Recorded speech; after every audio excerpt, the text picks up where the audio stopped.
thing. Update. Yeah, Well, while you do that, I'm gonna go to the bathroom. sounds good. All right. As Burrito, joined by Indigo151, who just, as you heard, is going to the bathroom.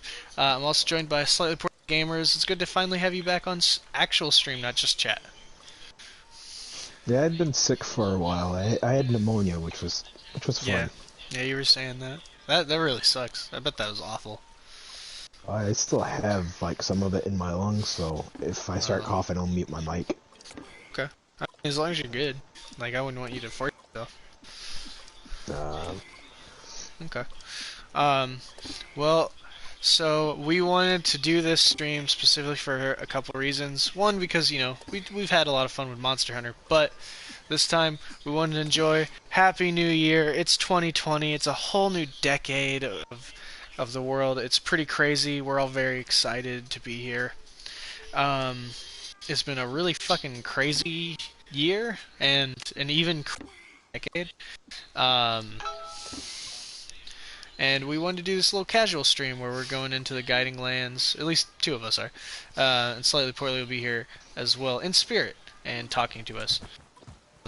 But we are going to go to the guiding lands and we're going to go fishing because it gives the viewer something to look at while we shoot the shit about nerd stuff like we normally do in this nerd shit. your mic's cutting out. Sorry. Uh, Yeah, don't be sorry. you know what? I'm gonna move positions, see if that helps a little bit. But we're gonna shoot the shit about nerd stuff, and talk about that nerd stuff, but this time with a purpose. Is that any better? Yep, that's better. Sweet. I think it's just that area is like a dead spot. I need to tell Jacob, uh, Kid Callahan to try different positions. Maybe we'll have better quality mic work because that thing freaks out. Um, but first things first, before we like go fishing and shoot the shit, there was one big thing I wanted to do on this stream specifically, which was to give a New Year's channel update essentially. To do now that we've like done this for goddamn, it's been like half a year already.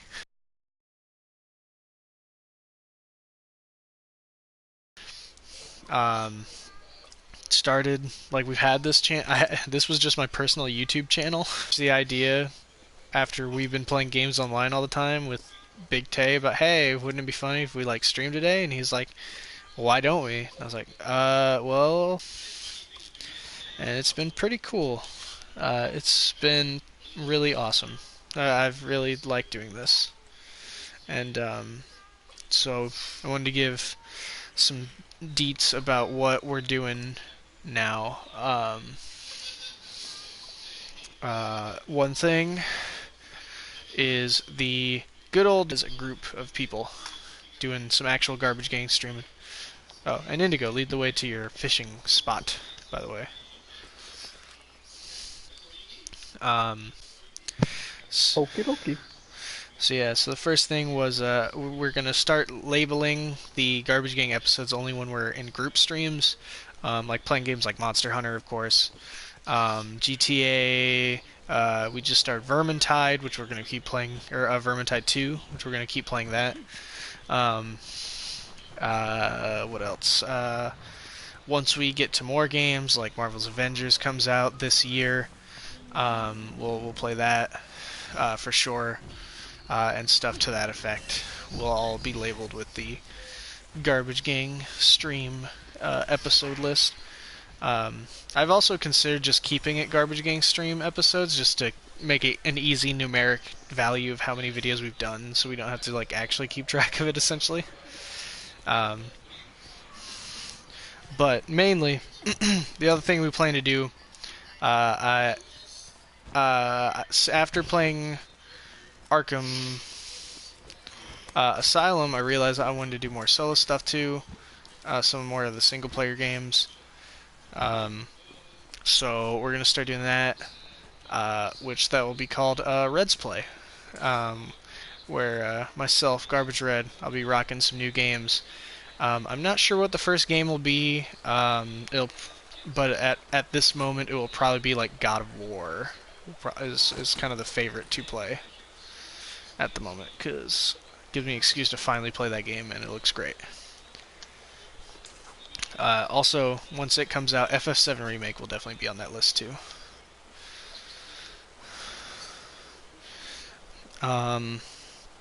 After that, we also got some big stuff that we're pretty excited about.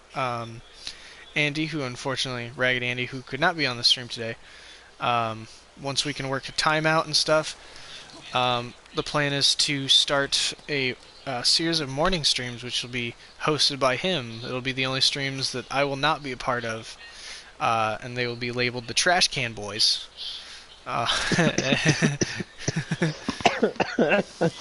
Which, yeah, I thought that was pretty fun. I'm very excited for them to start working on that. I still need to talk to him about how we're going to set that up, but that's definitely one thing I thought, like, he pitched to me, and I was like, that sounds great. Absolutely, you guys could totally do that on the channel. Next, we also got a new series we're going to start doing called Multiverses, where myself, probably Axeman, Kazu, Big Tay, we're going to play some fighting games. We're going to try and play through the full roster of those games. And it's pretty much for us to just kind of flex the fact that we fucking love fighting games and just give us a chance to just play all the fighting games, whatever they may be. Then the last thing was I actually wanted to ask you guys what we want to play in 2020. Anybody who watches this stream or follows us, we do plan to open a Twitter and a Facebook. If you guys hit us up about stuff we want to play. And I also wanted to ask Indigo151, James, Isaac, what did you guys want to play next year? Especially for stream and otherwise. Because, man, next year's a huge year for fucking games. Like, holy shit. I'm really into this new game, Tony Hawk Pro Skater 2. That's a really good game, though. No, I would love to stream that. Real talk. We unfortunately will not have it ready anytime soon. It might be a year, but the plan is to eventually be able to do a capture card and start streaming stuff we just can't anywhere, like on any other platform. So hopefully once we get to that point, we can play some more games that are like dumb fun games like Tony Hawk Pro Skater. I know Smash is one that we're really want to play as a group. But next year, especially like FF7 Remake, Vampire the Masquerade 2, I'm actually pretty excited for. Last of Us 2, Cyberpunk 2077, that's gonna be fucking great. Marvel's Avengers, Ghosts of Tsushima, No More Heroes 3, Tales of Arise, Skull and Bones, Guilty Gear Strive. There's like a lot of fucking games coming out next year.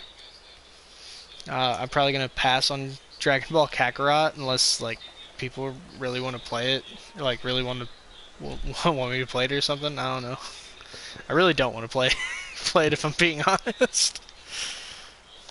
When our buddy who we've talked about on stream before, Carl, who like is the biggest Dragon Ball especially Goku fan, still hasn't pre-ordered this game, it tells you how much we're just not excited for this game.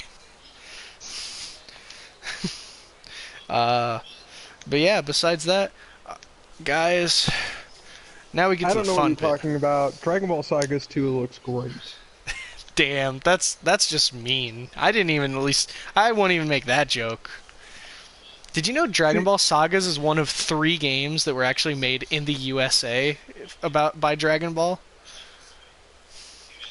Yeah. So does it follow the movie then? No. Dragon Ball Sagas... Wait, Sagas? No. Oh, you mean Dragon Ball Evolution. No, Evolution was made in Japan. Actually. Yeah. The PSP game, the PSP fighting game, which actually runs fine. Like, that one's not the worst in the world. It just feels like a sloppy, shittier honestly Budokai clone, which is weird. Um, but Appropriate. very appropriate. Um,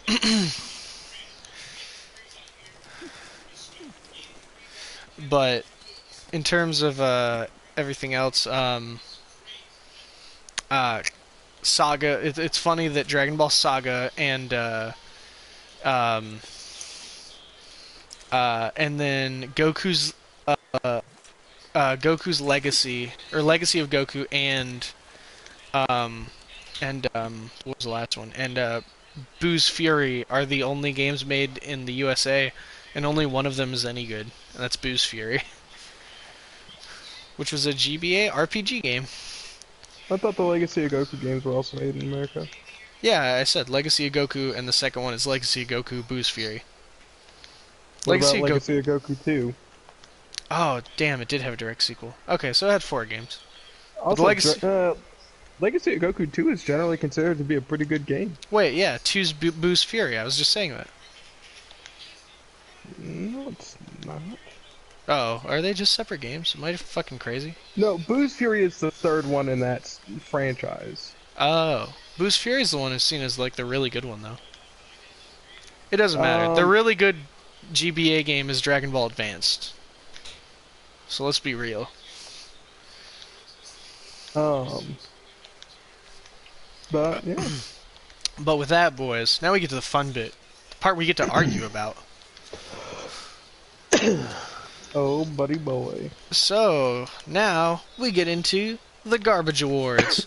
We're going to break down the best, shittiest, basically the best or the most garbage of any given nerd topic that we've already talked about in the past.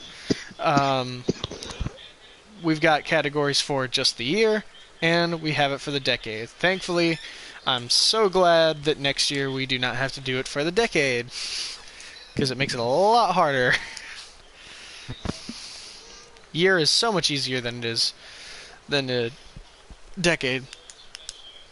But how I wanted to do it is I was going to ask you guys your favorite of the decade, like what you want to nominate, and then we'll just kind of debate and see what we would officially say deserves the award in the end. So, best game of 2019. Of 2019? Yep. Just It came out this last year. Technically last year, but yeah. Oh. Yep, 2019. What was the best game in James and Isaac's opinion? My pick should not surprise anyone because it's Power Rangers Battle for the Grid.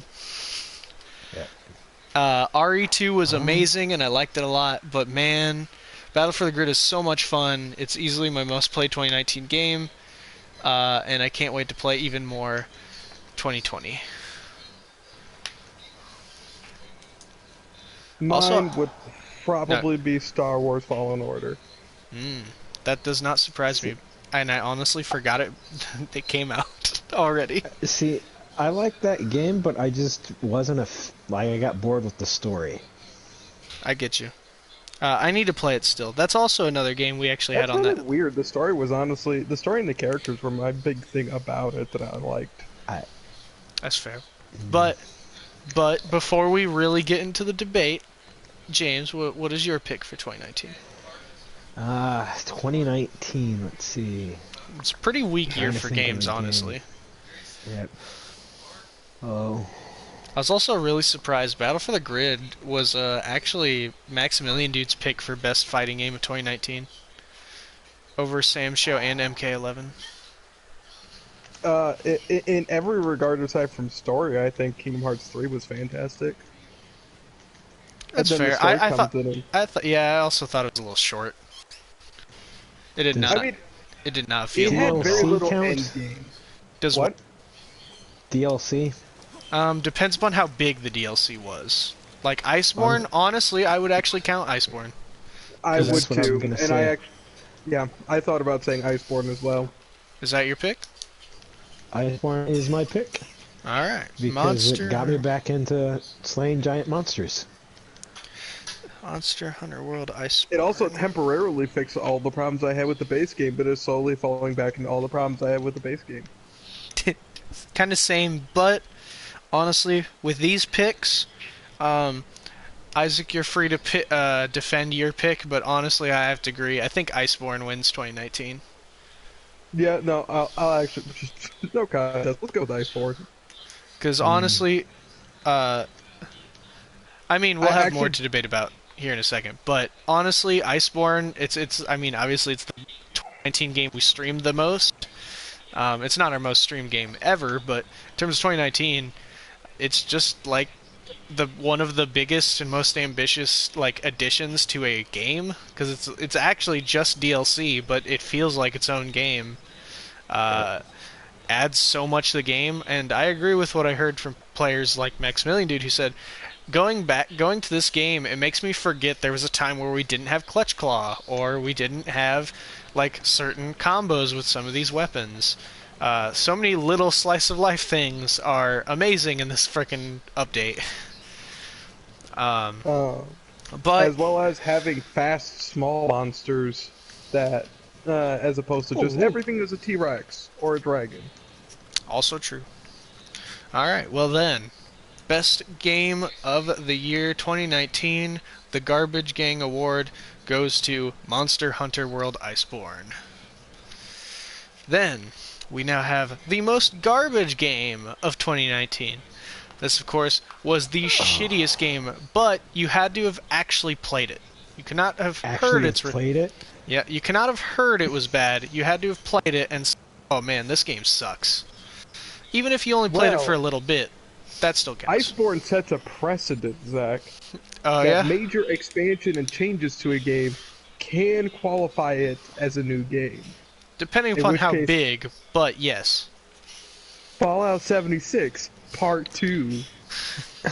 Alright, I'll add Fallout 76. That's fair, they did do a lot to that game, and somehow made it worse. Guys, according to Bethesda, the game was never hacked this year, and in fact, sales are so great, they're gonna port it over to the PS5. Oh, that's great news! I can't wait to hear how terrible that development cycle goes.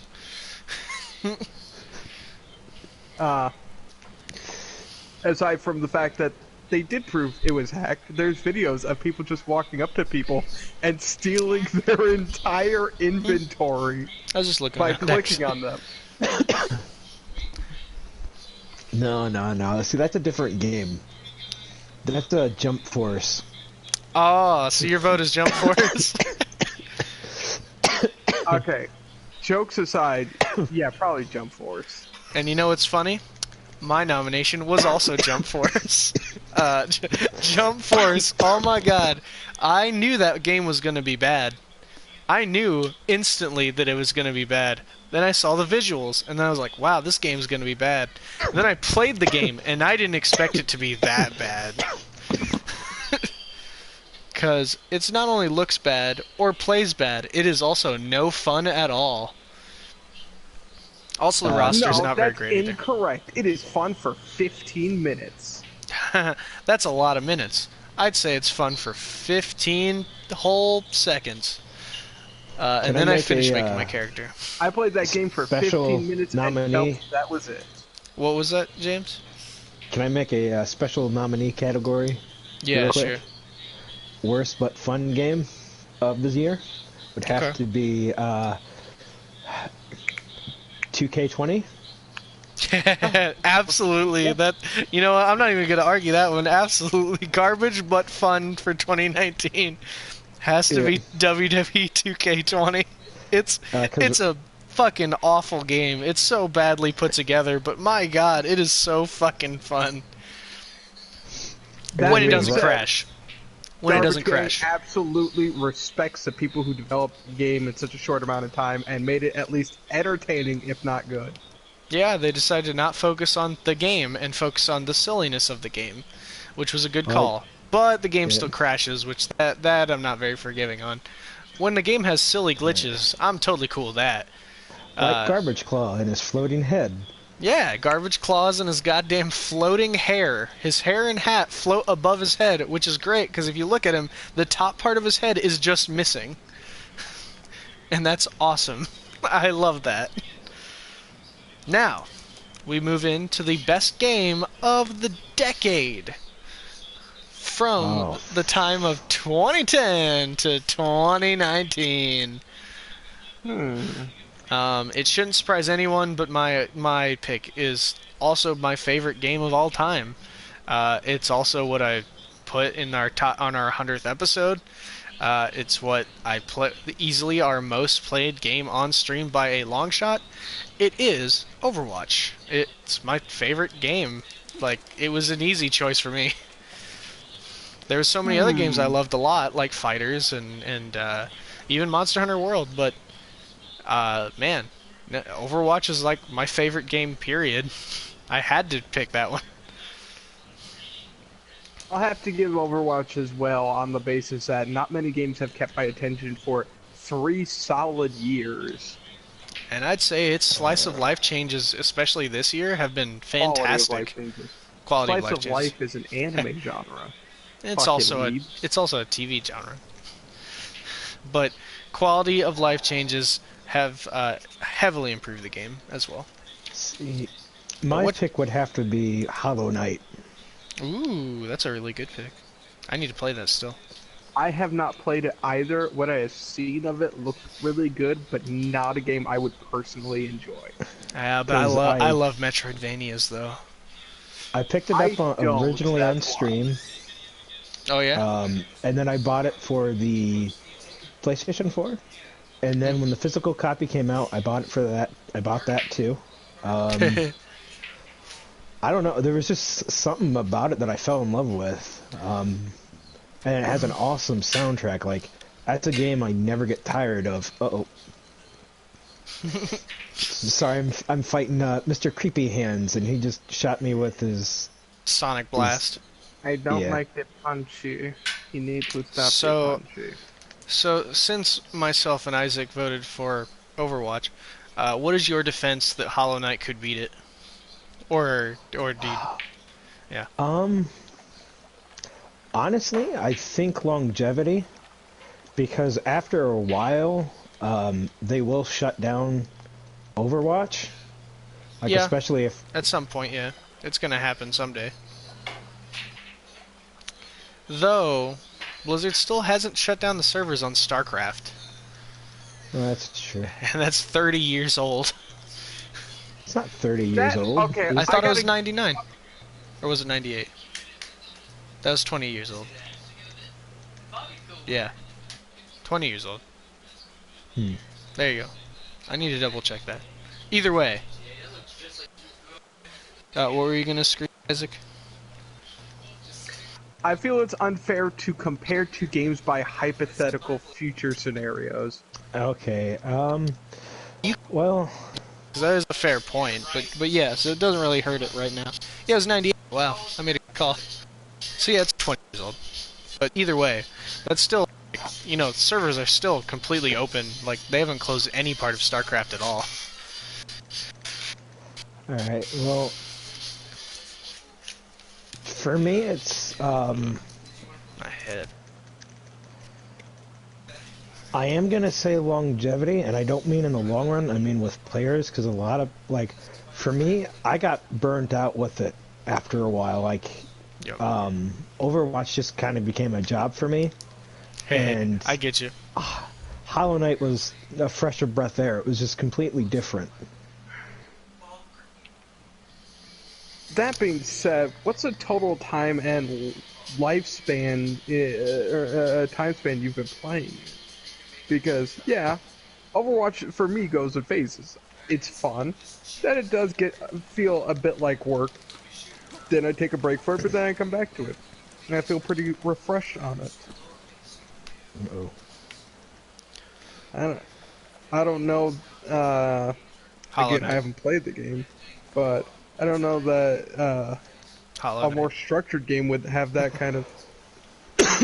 Well, Hollow Knight... does have a lot of challenges in it. It does have like a gauntlet mode where you can fight all the bosses Yeah. after you've beaten it. Boss rush.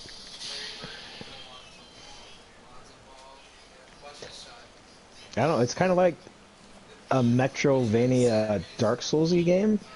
Yeah, I've heard it compared to Dark Souls games. I always said it like it's just a true Metroidvania, but I hear it's Yeah. like the best one, which says a lot because I fucking love that genre. But being the fact that I haven't played it, I can't really defend it other than I like the genre and I hear it's very good. I mean, don't get me wrong. I do like Overwatch, but for me personally, it was Hollow Knight. That Yeah. was the best game of the decade. Yeah. If Axeman was on stream right now, he'd probably fight us for an hour trying to get Hollow Knight to get the award. To be honest. In fact, I think he's on. We could probably ask him. I wonder. Hold on. Let's see what he's doing. He's probably doing jack shit. He was just over here, so he's probably not.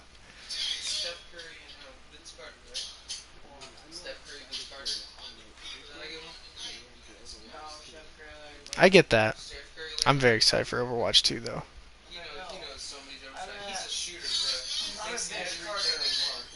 Oh, I have to suggest. Because they killed a game they've been working on. Which one? They were making a first-person shooter game for StarCraft 2. And Oh, that every one, time like they- a long time yeah. ago. Yeah. Every time they make a first-person shooter game or like a third-person shooter game for StarCraft, they kill it. It's fair. I don't know. I get that because a lot of people like the lore and characters of StarCraft a lot as well. That being said, Well then, if Many of Axeman these joins the critiques- stream, we'll go back to this debate then. For now, I'm I still still sticking have to to point Overwatch out though. that many of those criticisms are levied at either the company or potential sequels, neither of which are relevant to the game itself. Okay, so what's relevant is probably the game time. I probably have a hell of a lot more game time in Hollow Knight. Hollow Knight than I do in Overwatch. Which is entirely fair. Yeah. How Shovel many- Knight was how also much good. time did you put into Hollow Knight? Quite a bit, because it is a hard game. Well, okay, you don't have the same kind of time that a lot of the rest of us do in Overwatch, even though you do have a good chunk put in. Yeah, the rest of us have like over Oh, what 600 hours now. god damn. Yeah, we have several hundred hours in Overwatch. Yeah, dude, I I play a also- lot of Overwatch. No, I started kind of right when the game came out, but not beta-wise. Yeah. Shit. Geez, him and I started during beta. That Oh, being please, said, the fuck first off. 6 months or so that I owned the game, I played on PC. True. So this playtime is not even accurate. Although Yeah, my play- I finally re-overtook you on levels. That doesn't surprise me. Yeah. You were only a level behind me last time we played, and that was the last time I played. Yeah. But we will that come being said, back to if that you- if Axeman jumps back in. This Then is the we'll- farthest I've ever gotten in this fight. Please, guys, don't die. Yeah, that's kind of where we sat too when we were doing it. Shit, I just realized I need to eat some rations. Well, people don't realize I'm the dying. fucking sand explodes, and they just stand around in it. Yeah, I've noticed people like to do that.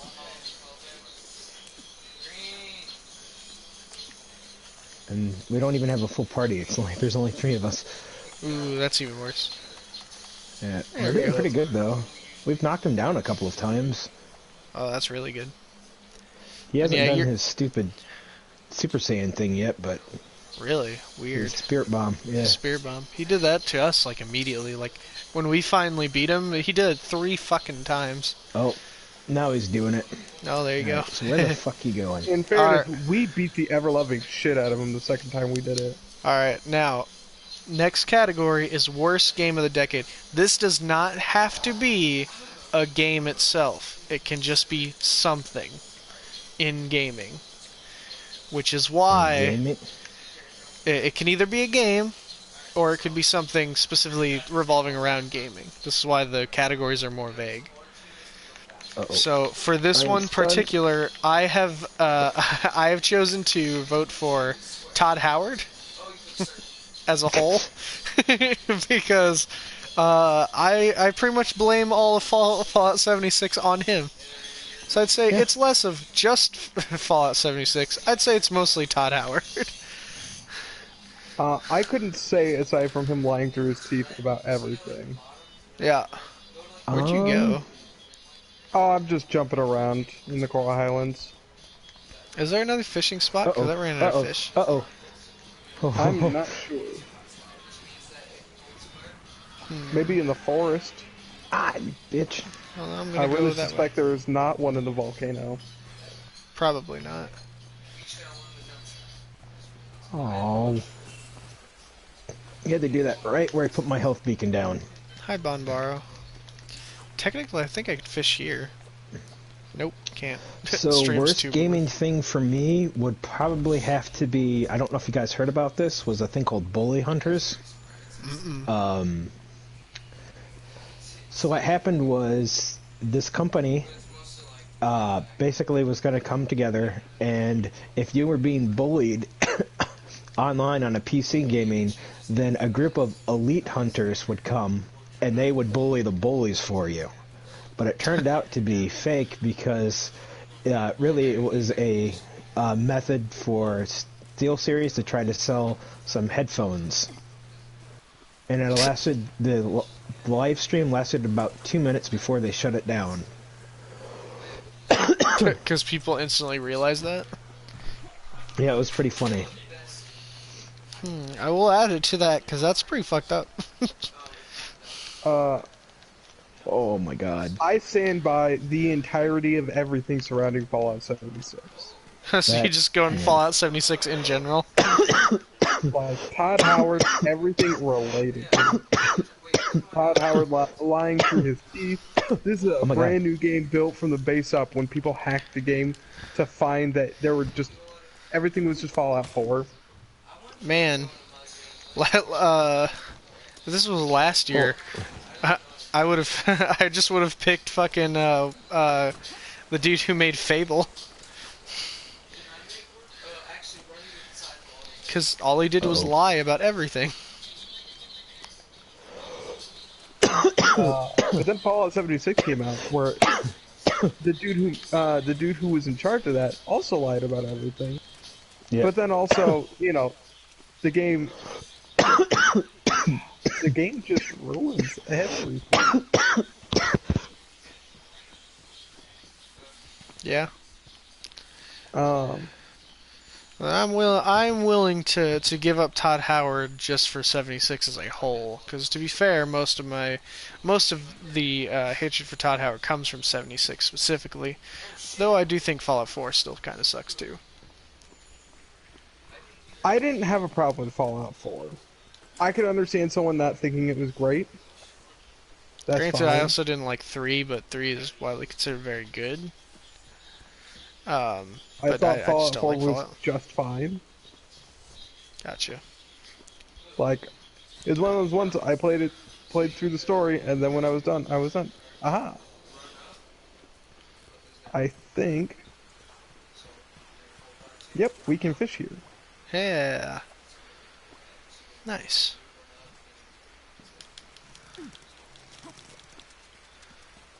Nice.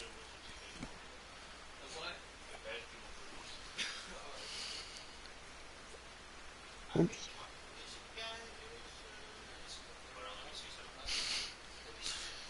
God, I'm surprised none of us have brought up Anthem at all. Oh, Anthem was... I never played Anthem. I knew that was going to be bad right off the start.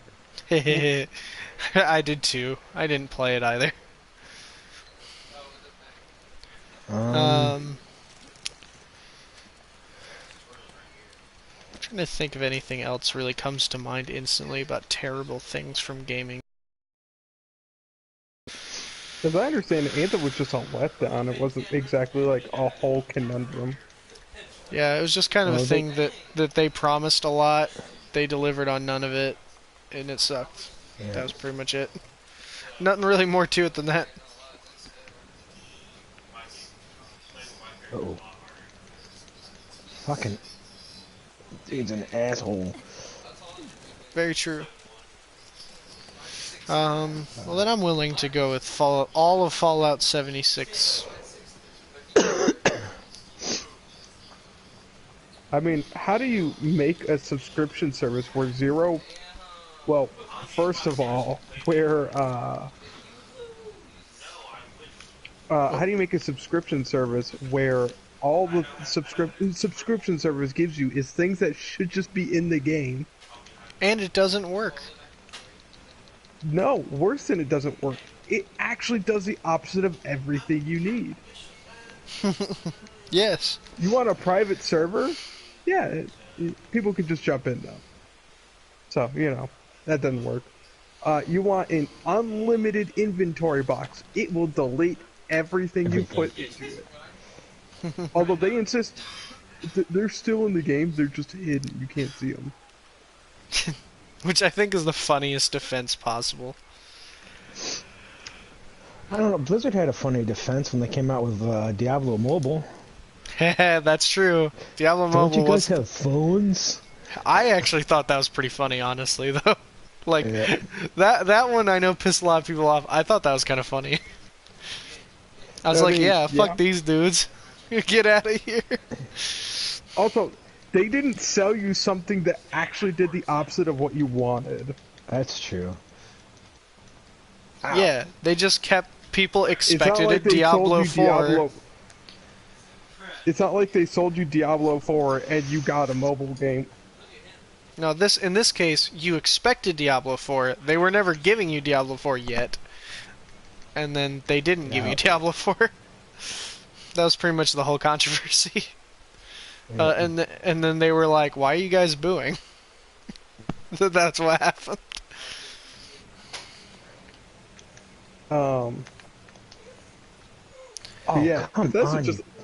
Bethesda just lied through their teeth about everything leading. Dude, they sent people fucking mold-ridden helmets as special edition purchases. Yeah, a lot of people got really about sick the too. canvas bags that were garbage bags with zippers. Yeah, they got canvas bags made of nylon. That was pretty funny. Like, Yeah, Fallout 76 probably the most garbage thing.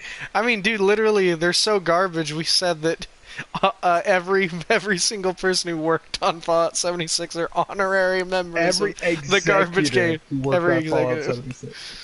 I'm not going to point fingers at the guys who are just fucking programming or modeling. It's very funny. Now, Like, I'd also like to say worst game 2019. I also think Death Stranding probably sucks because it looks like shit. But I haven't played it, so I can't nominate I've that heard one. it's just the consensus I've heard is it is a particular game. Like, This is a garbage game. Well, I think the worst game to come out for the computer It said would best be, game was Call of Duty Modern Warfare. for It'd be- 2019 or in general. Oh, most 2019. inspirational. would be Hentai Hunter on Steam. Hell yeah. Damn it! I didn't see a single nipple. Not And then one. there was the sequel, Hentai Nazi Hunter. Whoa, they're really stepping it up with these. The only reason why I know that is a YouTuber that I like. She has a series called Shit on Stream, or SOS, and she finds the worst games on stream and plays them. That's awesome. It's a great idea. We should do more of that. I don't like that idea. Alright. I don't want to step on her toes. I don't want to actively pursue playing bad games. Now, Unless they're so bad they're actually good. fair. Now we get to the most... one we can probably bitch about the most. Or at least Isaac definitely can. Best anime of 2019, specifically. Lover-in-Law. Love, Hurt, and Law? Lover-in-Law. It was a joke. It's the name of a hentai. Oh yeah, that's also not from 2019 at all. I How actually do do you know that. know? Huh? Black I've watched Butler. it. Black Butler. Yeah, Black Butler. Black I like Bible. Bible Black. You uncultured bitch. It's The Bible which one? The Black. animated version or the live action? Both, obviously. Both are the best anime of 2019. All right. Ha! So, Joke's Yeah, on what you, about there Boku is no live Pico? action. Yeah, what about Boku no Pico? Don't know what that is. It's a highly problematic hentai series. I just know it's a meme. I've never seen anything. Yeah, it is a All meme right, to so- to bring up that one. We'll have a blacklist for a while. Now, so best anime Oh. 2019. I have nominated the show that, as we've talked about before, surprised me the most, which is Dr. Stone. Never seen it. Never heard of it. never heard of it. Never heard of it. So 2019, not 2019, last year, 2018, manga by the name of Dr. Stone came out, and it was like one of the hot big new manga in Shonen Jump, along with Promised Neverland, which also got an anime this year, and both got And Demon animes Slayer. and Demon Slayer. All three have been seen as like the best shit from this year. Oh, bye Isaac, I'll miss you. Oh fuck! It suspended the game. Sorry, Session I spaced leader. out and I was like, I'm just gonna look at Verve. Yeah, why did you think that would not suspend the game? Jesus Christ. No, I didn't think. That's the whole story. Jesus Yes, Christ. the Holy Bible is the best anime of 2019.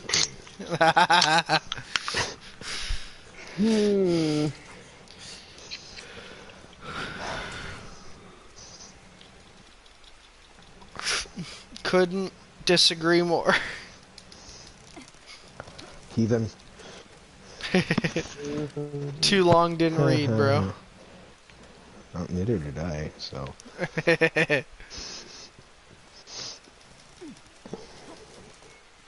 It's funny, I just since you know- left, more fish spawned. All right, let's clarify. Is it anime that only first aired here, or are we counting sequels?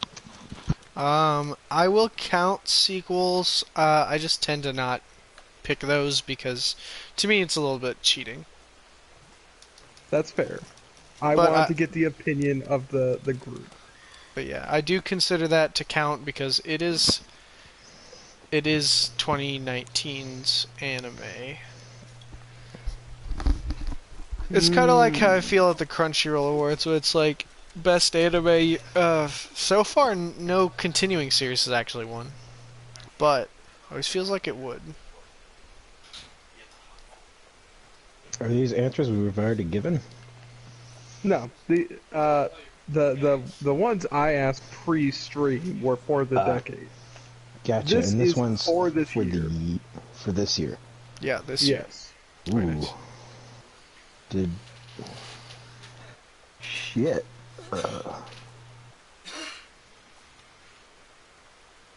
I'm checking my queues to see what I watched this year.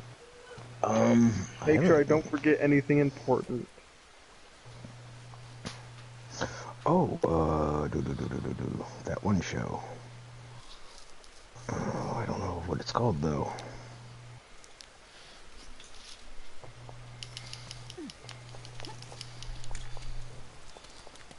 Alright, so for me, I'm gonna go ahead and say The Promised Neverland. I figured you would. Don't you fucking figure me.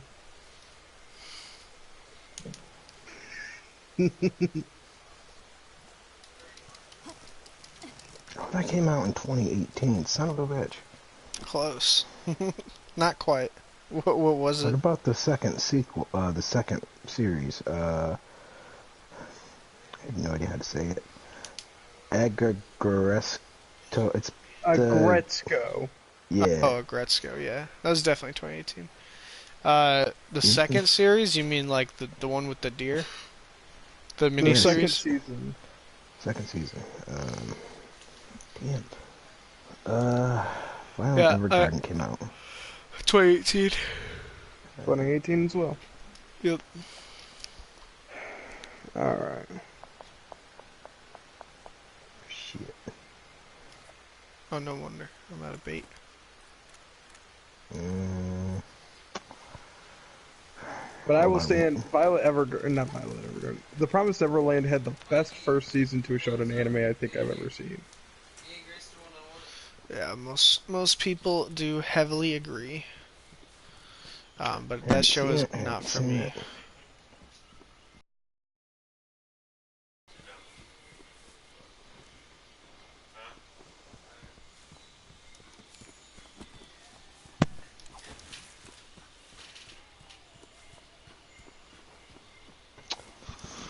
Even though it came, so this year, or like if it came out Okay, this year I would say in if it. America, or does that count? What do you mean Uh, this year in America? Because I watched Kanabari of the Iron Fortress live stream, and that came out last year, but it didn't come out until the U.S. until this year. really? I Didn't will even not know count that personally, on the basis that I know for a fact it was on streaming platforms available in the U.S. long before. Right. So Well, you're saying it was they're not. available in English then? Yeah. Yeah, okay. Yeah, I wouldn't count that either, Um. sorry. If it was legally accessible in the U.S. in 2018, I won't count it personally. I Which, hate to be a stickler, but the only No, things I no, will that's count fair. are shows that ended in this year. If it ran in 2018 but didn't end until this year, yeah, it's then you fine. can't. Yeah, you can't count it for last year. I'm gonna have to go with Made in the Abyss, because apparently that's the only thing from 2019 that I've seen. That was from 2018. Not according to Google. Google is wrong. Let's say, yeah, I also thought that was Oh, that's 2018. the movie. Never mind. Oh. Fuck. I mean, you could do the movie, but I assume you I haven't seen haven't I the know seen the movie. because it won movie. last year's anime awards. Yeah. Um, Wait a sec, I think that was 2017. No, that was 2018. well, there's two movies. So 2017 was like Yuri on Ice's year. That was the year before. That was Oh, I know 20. what I. Yep. TV anime ran from July 7, 2017 to September 29, 2017. Damn, I Because can't watch that last one year's either. anime awards, I don't even remember what won. Oh no. Yeah, unfortunately, I can't. I'll have to skip because I haven't seen anything apparently from 2019 this year. Fair enough. Yeah, we can't Uh, blame you there. so all I'm gonna say is, Isaac, you're wrong Anime of the year because, last year was Devilman Crybaby. you're right. You're right. That was it. I do remember that. So you're wrong. Dr. Stone was the best, but I'll give you Promise Neverland as the best anime from the Garbage Gang, the Garbage Awards. Because Alright, zero F. it was really well done, and I can't really argue because I know so little about it besides what I read from the manga. So I can't argue really against it, and I can't really, besides like saying how good Doctor Stone is. It's hard to argue being better, I guess, because it's such a different Okay, genre. yeah, that's kind of the tricky thing, but I'll argue, my big point would be, I would say, taking aside the genre and the fact that the two don't, there's not really a way to compare them, Yeah. in terms of storytelling, and in terms of characters, Really? I would say they're about equal because although Dr. Stone doesn't have, I think, as complex a characters, No, they're pretty it doesn't need simple. to for the story. No. They're So remaking that's Blade of the Immortal. Huh? Yeah, they are. Sorry, I just saw they were remaking Blade of the Immortal Oh, okay. anime. Yeah. But why am I looking at that? I know where this spot is. So The big difference, I think, would be on a technical side. And on a technical side, Dr. Stone isn't very good. Like, it's not bad, but on production level, it's not very good. See, I still totally disagree with that. I know you do feel that way. I don't think it's bad by any means. I just don't think it stands out visually in any way.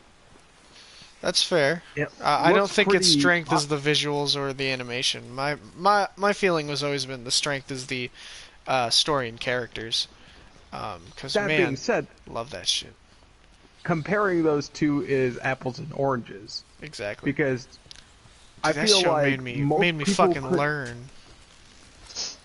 Most people couldn't argue that Doctor or not Doctor Promise Neverland has bad story or characters. It has very good stories and characters. Yes. But I don't like horror, and I know it's only part of it. It's mostly a thriller.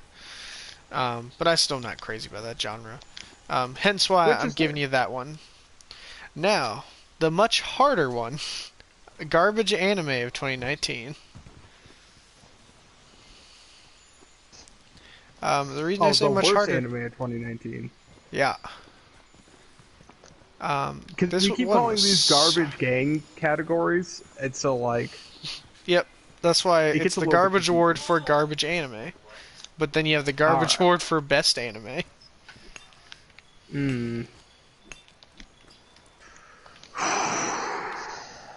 This one was Well- hard, very hard for me, because most everything I watched, like, I either liked or I made a point to just not watch it because I knew I wasn't gonna like it.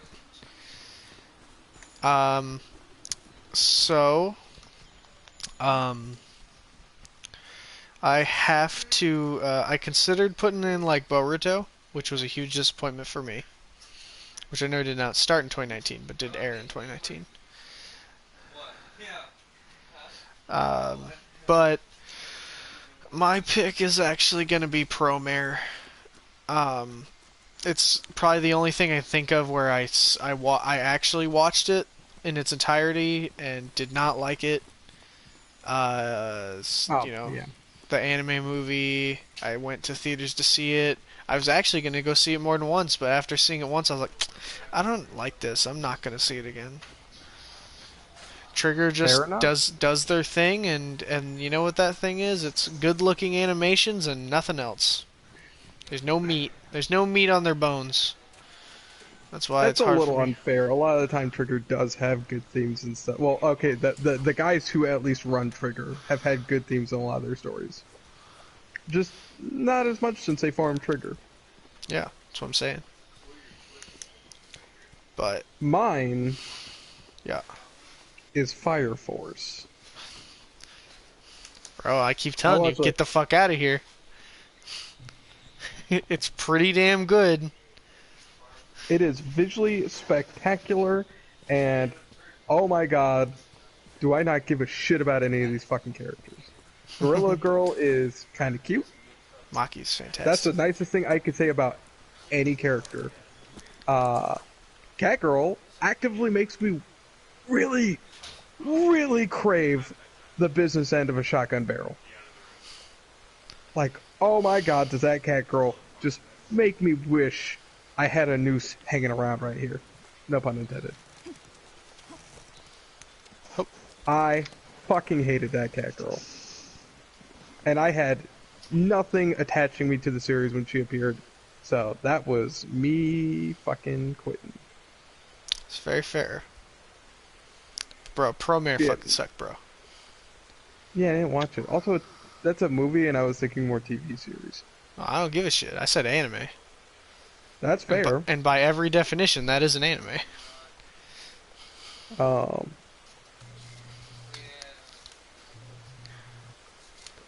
I had to pay But- money to see that. And I was upset about that fact. I didn't have to pay money to watch Fire Force. I still watch Fire Force.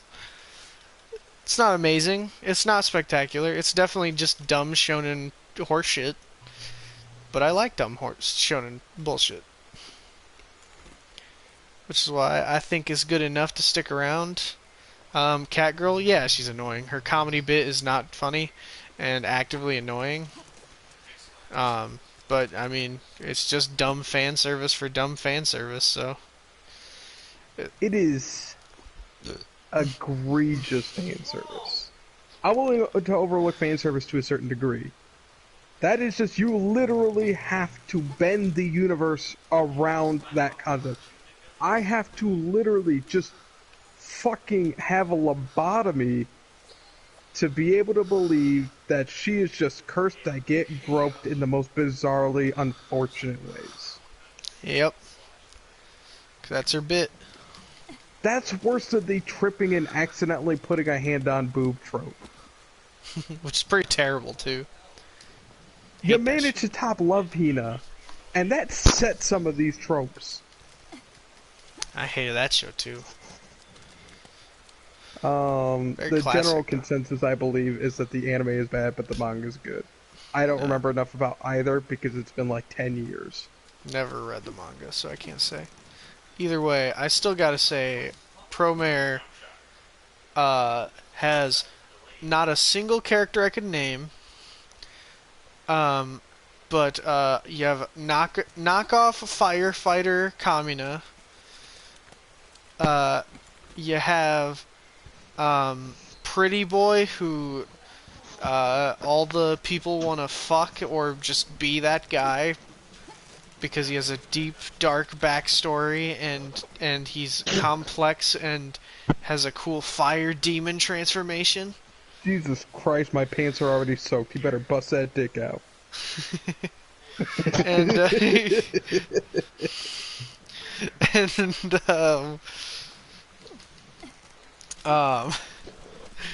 fucking the pacing is, well, let's not even think about it. Let's just say this is working out and we're just gonna move on. Some scientists who we've never heard of before. Oh yeah, he has a hidden dome in the middle of this one conveniently placed place that you looked at twice. And it also, he knows everything that's going on, and he's gonna exposition dump the entire plot right now. At the end of the movie, and then we're gonna do the climax.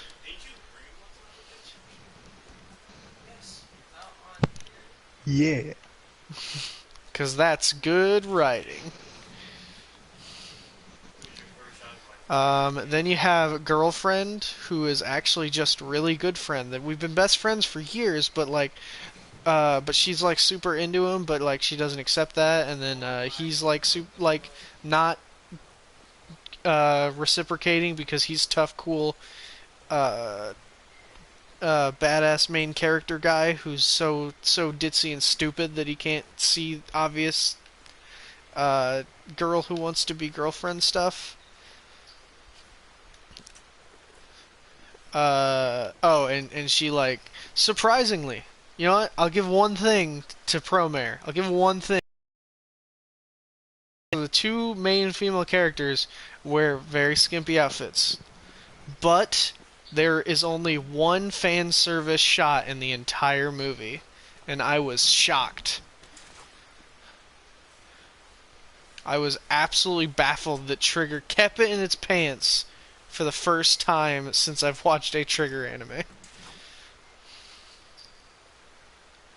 I was absolutely dumbfounded because I was waiting for that moment and I was like, wow, they didn't sexually harass this female characters. I'm actually baffled. I will still stand. Dude, I hated that movie so much. It's the first thing we reviewed on the channel. Literally made a whole video while we were playing something. I don't even remember. Literally, it's the first named episode, and it's literally named, I'm the dumbest fucking firefighter on the planet. Or the dumbest goddamn firefighter on the planet. Because that's his catchphrase.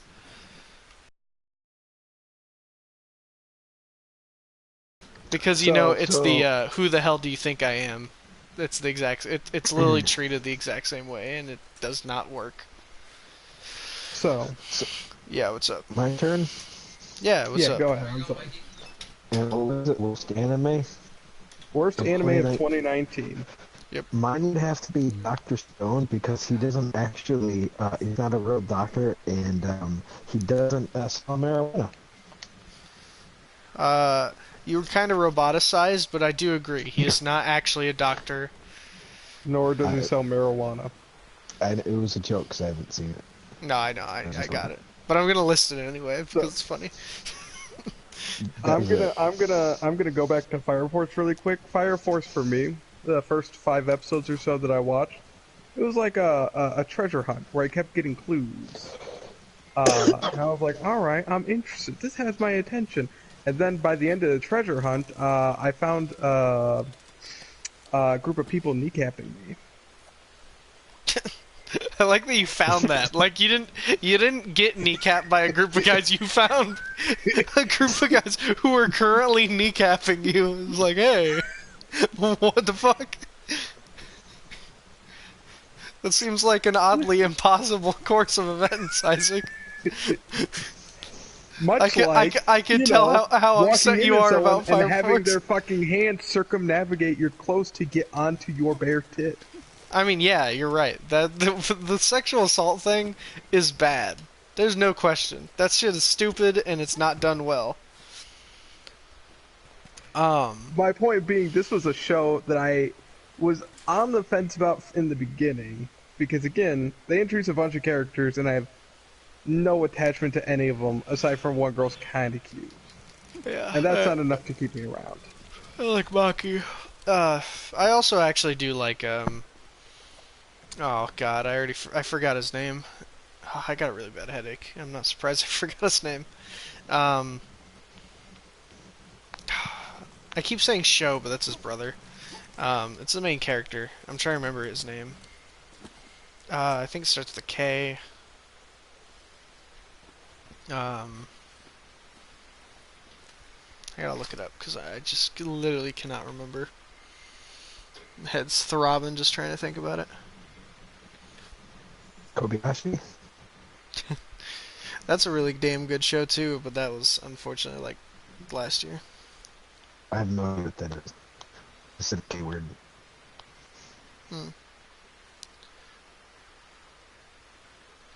Oh, Shinra Kusakabe, that was his name. I do actually like Shinra Kusakabe a lot. I like the whole. I like the thing that he just wants to be an actual like American style superhero. I think that's a cute like character thing. I like that him wanting to save people, especially like his brother and his mom, is a better motivation than most shonen protagonists. Of I want to be the top guy, like because he's not trying to become a top Fire Force soldier or a top like the ruler of their world or whatever. He's just trying to be a good guy. He just wants to help people. He wants to save the day. He wants to be an actual firefighter, which is pretty, which I actually appreciate quite a bit. And his little joke bit of the fact that every time he does some show when he's motivated, he dubs himself what he is doing with the but with man at the end, in reference to the fact that that's like the name of a lot of American superheroes is just their power and the word man. Like Arm Rip Off Lad or of course Iceman. Of course he has ice That's powers. unfair. Call him I've fucking never seen Iceman. Superman with one bowl of soup. Never. You say that, and they're like, it's like There's a like whole 30,000 subreddit. There's comments a with literal one stuff. subreddit about finding Superman when he is eating soup. I wouldn't be surprised after we found out that there is a specific grilled cheese subreddit. Don't you bring those filthy fucking sandwich melts in here. They don't count. Yeah, dude, grilled cheese is great. I get it. I get grilled cheese. I don't get the fucking Animosity towards melts. The gatekeeping towards people with melt recipes. Cause it's not grilled cheese. Get fucked. But no, I find the main character's motivations interesting. It's just I don't There's really do nothing anything else keeping you with in. him. Yeah. I mean, Like, as far as you his got, like they've done motivation- more with it. yeah. In the 5 episodes I saw, his entire character was his motivation and the grinning quirk. Oh yeah, that's another thing. Is yeah, since the fire that killed his family, he's kind of gotten a bit of a blah, blah, blah, blah, blah, a tick where when he's extremely nervous, he kind of gets this huge devilish grin on his face. Thanks, Satan.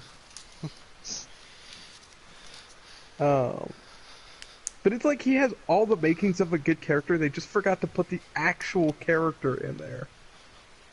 Like, his character is defined by everything but, like, having a personality or anything like that. Again, in the context of the 5 or so episodes I watched. Yeah, that's fair. But yeah, I mean, since then, it's true he doesn't have like an extreme character. It's mostly just he wants to be a good guy. So he's just like overly nice. That's kind of a big part of it. Unless he's talking with his rival, which then he's like screaming at him and butting heads. But they have a very generic rivalry. Rivalry. Their rivalry is also fucking stupid. On the level of which they seem to treat it with any kind of genuine, like, this is their rivalry. Their whole rivalry is based off he likes nice, he likes superheroes. Yeah, but the Night Dude, okay, so the Night Dude's bit of being stupid I always thought was dumb. I never think that joke is funny. A lot of anime do it. I think it's a Japanese culture thing that's like a joke that's very common. Of course, being an American, I don't find it extremely funny, but I will honestly say there was one time where the show actually made me physically laugh because I thought it was really goddamn funny.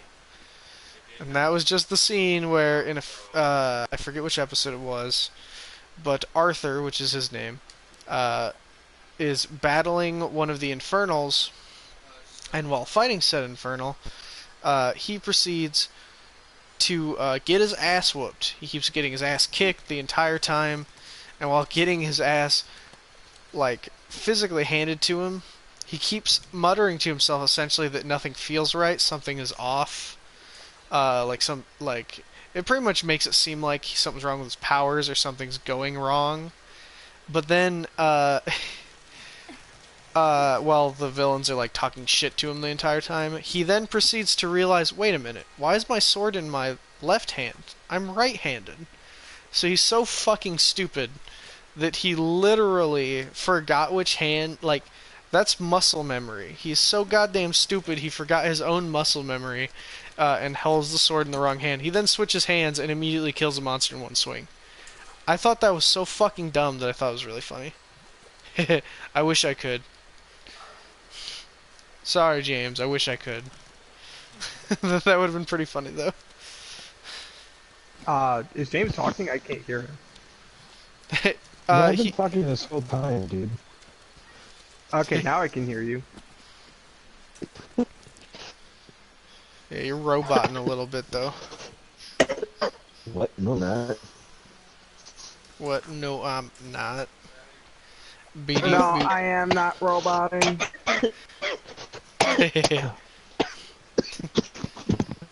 Yeah, I hope you're okay, dude. Yeah, that sounded pretty rough.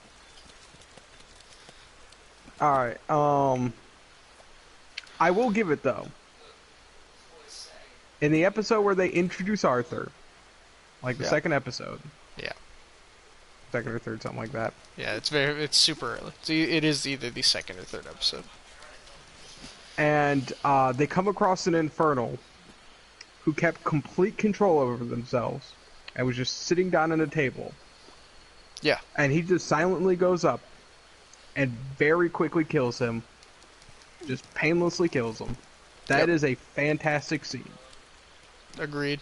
I do remember that. That was actually very emotional. The fact that the monster was a monster, That is- but wanted to go peacefully because he was in pain.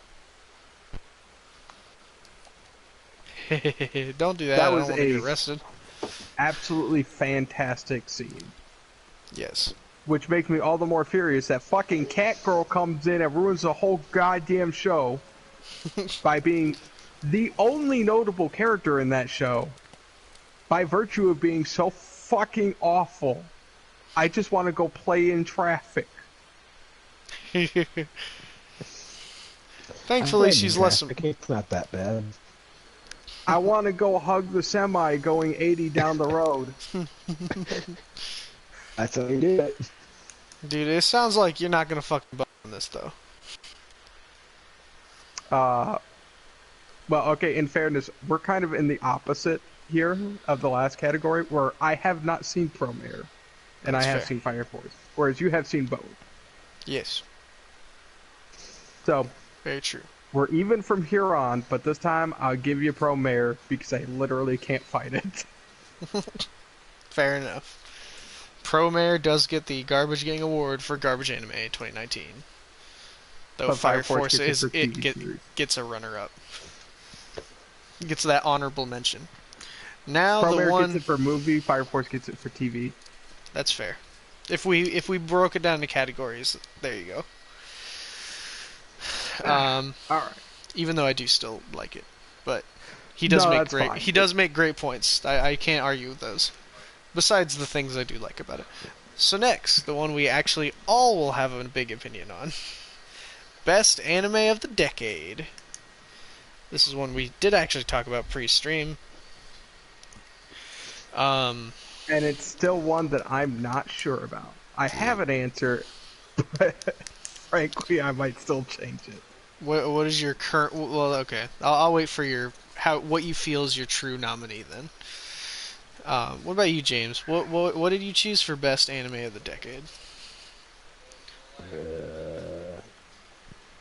He chose Violet Evergarden. Yeah, Violet Evergarden. I did show hear that That's was on good. what I have. Yeah. And it was just overly all good story. I've heard it has very amazing animation as well. It does. It's very clean and nice. Kyoto Animation is still one of the best animation studios out there. Very true. And the other one is Bones, which is why I went with My Hero Academia. Because, man, I fucking love that goddamn show. Well, if we're talking animation studios, there's a lot more than just those two. There's Yeah, a couple. There's yeah, quite a there's few who are just Madhouse. fantastic. Oh, Debatably Trigger. Trigger. Like, Trigger still has great animations. I don't like most of its shows, but, like, they Good ones. David E. Green. David E. Productions. Yeah, they look great. Oh wait, Cornflakes. Wait, who's Cornflakes? That's me. And that, Oh, yeah, I was about to say that's James, isn't it? I'm Yeah. Philly. I'm Philly. My bad. All right. I thought that And was somebody mine- else. Was Konosuba. Oh, that's right. Is that where you're going with as your nominee? I'll stick to it for this discussion. But I'd it's- also like to give it- some honorable mentions to Miss Kobayashi's Dragon Maid because it's really fucking good. Mob Psycho That is a 100 good show. because it's really fucking good. And actually ReZero, or not ReZero, sorry, I didn't watch ReZero. Fate Zero.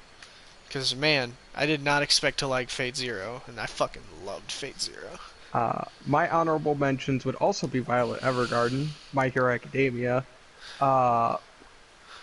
and Steins Gate, as well as Devilman Crybaby. For this year or for the decade? This is Decade. Decade. Decade, alright. Mine would have to be, my honorable mentions would have to be Kill la Kill, even though I know you don't like that. That's fair. Hey, if you would have nominated it, I would still let you scream your head off about how much better it is. Dimension W. And, I've heard of that one. Dragon Maid, whatever, however you say that. Yeah, Miss Kobayashi's Mhm. Dragon Maid. Yeah. I really liked that show. Like that show. In terms of comedy, that one's probably my number one. This would help. These discussions would go a lot better if our anime viewing habits weren't a Venn diagram that don't all intersect in the same place. Yeah, we got an isekai comedy that's a pure comedy with pretty great visuals, Well, no, but not they were just all that, but the fact that only two of the three of us have seen any of what we've said so far.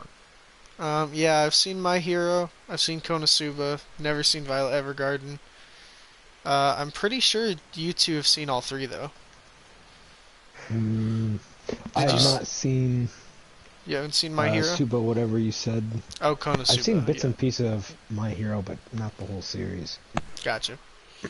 Well then, yeah. So Isaac's seen all of them. I know that for a fact.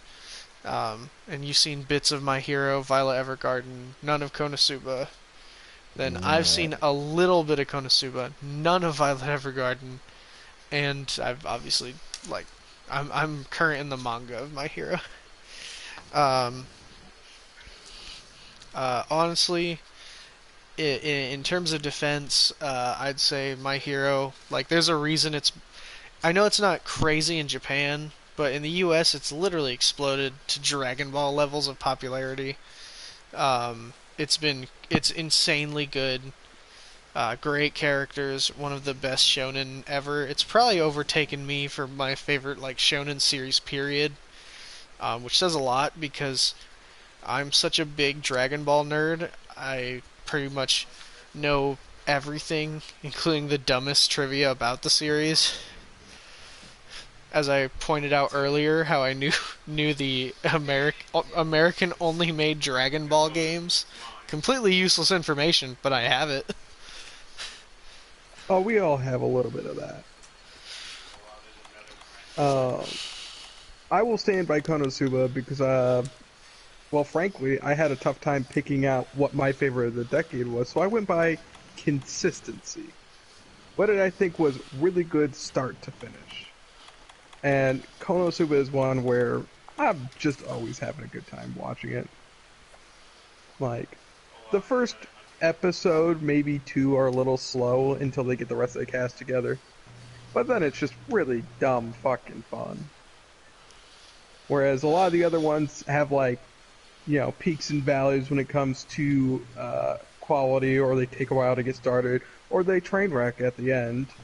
Uh, Violet Evergarden takes a little while to get started. Devilman, the first half is really monster of the week, and then the second half is a weirdly coherent story.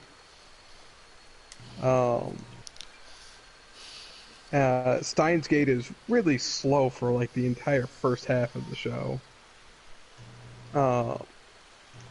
So I went with Konosuba because again, it's really fun, like right out of the gate, and it stays pretty fun the whole time.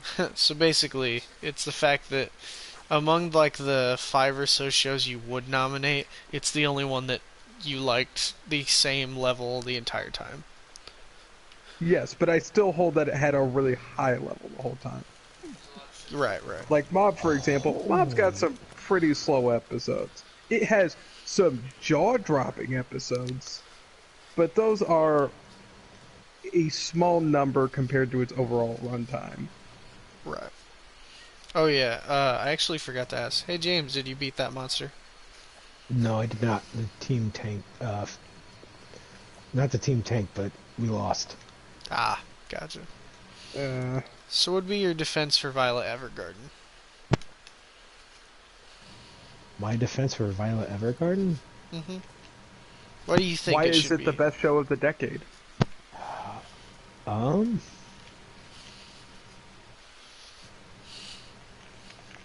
It's a good question. Because at this point, I'll be real, nothing has yet convinced me that My Hero shouldn't be still the number one. But does My Hero hit you in the feels, though? Like, really hard hit you in the feels? Oh yeah. It has a couple moments. Oh yeah.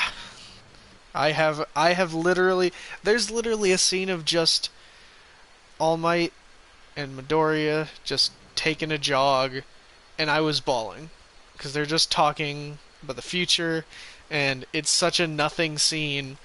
But yeah, I totally broke down because basically how well the show builds to something so small, because every word they say, there's weight behind what they've been talking about because of how good the show is kind of built up to little things like that.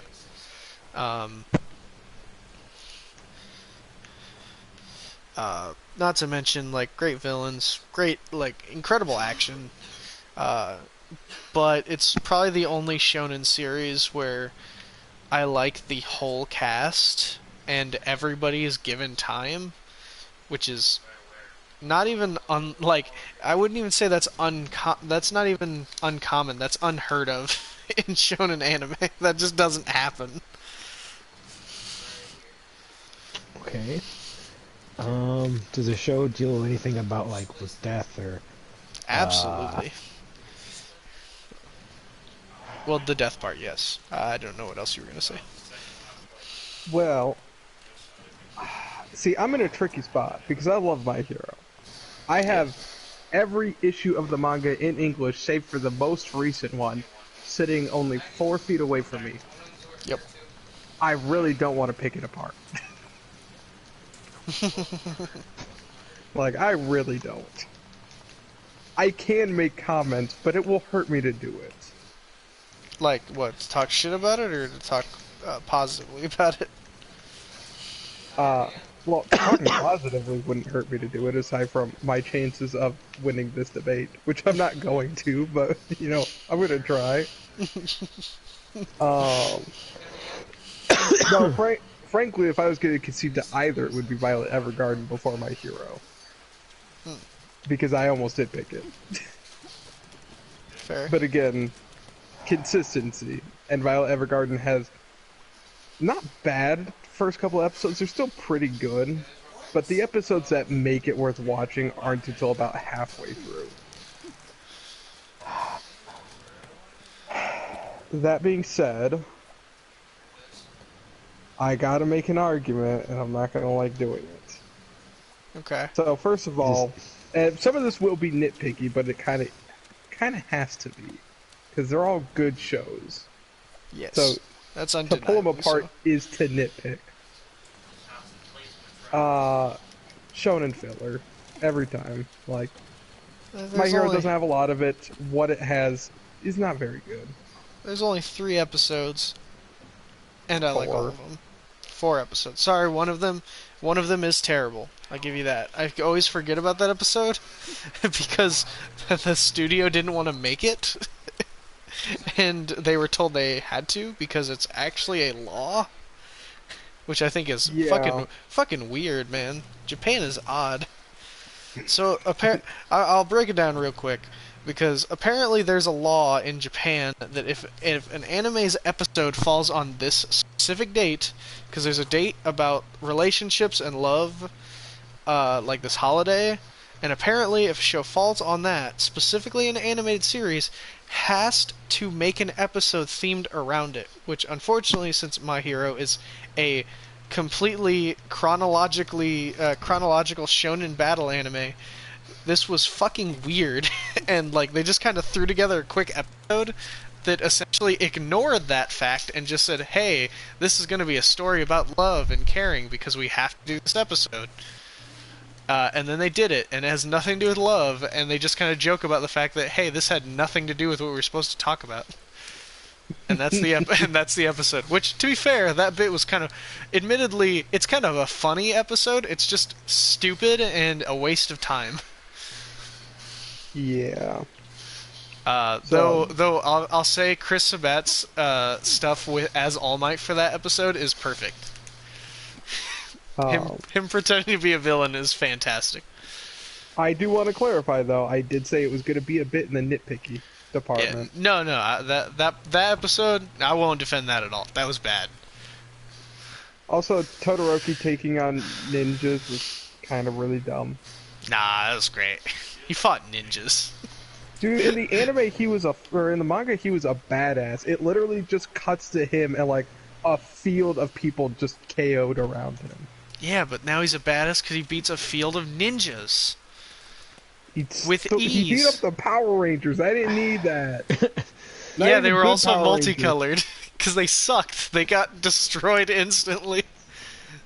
That's pretty great. Not He beat up instantly, fucking 'cause ninjas. Todoroki was like, "Oh, I can't just melt instantly this big hunk of metal being hurled at me." Which Yeah, because they were tungsten. I wonder if Todoroki has like any like basic problem-solving skills in that department, because regardless of whether or not he could shoot fire, do you know how hot he would have to be shooting that to vaporize it? Because even if he melted it, he would then be hit by molten metal, which would arguably be worse because he would probably survive for a little bit, rather than just being completely murdered by being crushed by tungsten. Yes, but also tungsten's boiling point is fucking insane. Like that's one Tungsten's of melting point is so high. yeah. It is over, if I remember correctly, it is over 6,000 degrees Fahrenheit. Yeah, it's tungsten is literally the most heat-resistant metal on Earth. Tungsten is one of the few things that can actually endure being burned by magnesium fire. Isn't that like a Which laser? No, it's an element. It's a No, I know. I meant magnesium fire. I know what magnesium is. no, it's white fire. Oh, Okay, so there is magnesium on warships. Being Yeah. a Navy veteran, I know this. Do you know what the procedure for dealing with a magnesium fire on a warship is? Depending on the location of it? get off the boat. Cut a hole in the bottom of the ship and drop it literally through the ship. Because magnesium continually burns. It doesn't stop. Magnesium burns so hot it can survive burning metal, and because of the unique way in which it functions, it can burn underwater because it can burn nitrogen instead of oxygen to survive. Huh. Yeah. But simple point. Yes, and I thought that was still pretty funny. That his go-to So, is like, Todoroki- well, I should probably try and burn it, but I guess I can't burn it. Yeah, Todoroki tries to burn this hunk of metal, which, even if it was just regular steel, that's over 1,000 degrees. Yeah, but he's shown to literally like he literally made stone explode. With his extreme heat, it literally vaporized stone, which That's would already not true. When he blows up the stone in the sports festival, that is actually pressurizing explosion from the contrast between extreme cold and extreme hot from his fire and ice. That's Yeah. not from his fire. Yeah, well, fair enough. But that would still take some pretty Also, high the heat. melting point of most stones, I think, is lower than the melting point of steel. Well, yeah, obviously. I could be wrong on Regardless, that. I can also say this doesn't make me like more convinced to not say that My Hero absolutely is best Oh, anime. no. I just kind of got stuck on this thing. Secondly, Alright, so Yeah, Oh, what's sorry, up, go ahead. James? no, it's okay. So I'm gonna make my argument now. Go for it. So the reason why I think that Violet Evergarden is the anime of the decade is because are we going to go into in- spoiler territory? should I go into spoiler territory? Or should Uh, I just I'm not saying we can't. I'm saying if we do, we should say. I don't care. I'm probably not going to watch it. Alright, so I'm gonna go into some spoilers, but I'm not gonna try to spoil the whole thing. Alright, so but- spoiler alert, don't, if you're going to keep watching, skip the next, like, 5 minutes. So the main character 3, 2, 1. Okay, go ahead. No, sorry. No, So you're the good. main character in Violet Evergarden, she was basically, I don't know how to put this. A child soldier. Yeah, a child soldier. I mean, she is still a child, surprisingly, despite her character design. But like, she doesn't understand emotions. She doesn't understand feelings. Like, she was basically trained to kill and like follow orders. And then she's put with this guy who sees her as a child and not as a soldier. And the concept of the series is her learning about humans' emotions and how to deal with them. Not to mention, like, she gets both of her arms blown off, so she has to deal with how to use prosthetic arms. And just, it's just a beautiful show. It's all about human emotions, how to understand and deal with loss and grieving, how to understand others, and things like that. I mean, I haven't seen enough of Hero Academia to really judge it, but I don't think it has the same the same heart behind it. Same my kind, opinion, definitely not, but Alright. So, being the one person who's seen both Yep. and loves both. Yep. I would say the biggest thing is the intended audience or the intended maturity level for both is different. For My Hero Academia, most of its drama comes from a level in which most people, most younger viewers, say, you know, preteen, teenagers, stuff like that, they can understand the gravity of it. Violet Evergardens is much more mature in that context. And I will go into a very strong spoiler here, so fair warning. There is an episode, and I'm not going to spoil the best one, I think, but probably the second best for me. There is a whole episode where the whole idea for Violet Evergarden, she goes around and writes letters for those who can't for one reason or another. There is one episode where she goes into an active war zone, and the whole episode is her writing down the final words of a soldier who is dying from his wounds, and she has to take that to his family and watch their reactions to this. So not only did she watch a man die and hear his final words, she gave to his betrothed and to his parents his final words. There is nothing in My Hero that is close to that in a level of I can't fucking take this today. fair. Like, that is an episode where I was choked up, and there are 3 episodes where I'm choked up for like the whole fucking episode. So spoilers over. Guess that was only about a minute. Let's see. A bigger criticism I have for My Hero Academia, which is actually one I've complained about a few times, is very simply, and this is more likely down to Shonen Jump being a bunch of fucking assholes than anything, is the female supporting cast gets almost nothing to do compared to the males. Now the women have the cool fights that the males got. The closest thing is Ochako fighting Bakugo. That is It's a really good fight, though. I mean, it's a good fight, but that's it. Fucking hold on to your hats, kids. That's it. I mean, Yayorozu gets some stuff. She does pair up with Todoroki to fight Aizawa, and she does more I'll be honest, than I he really does. don't like those episodes. I mean, they're not I bad. love those episodes.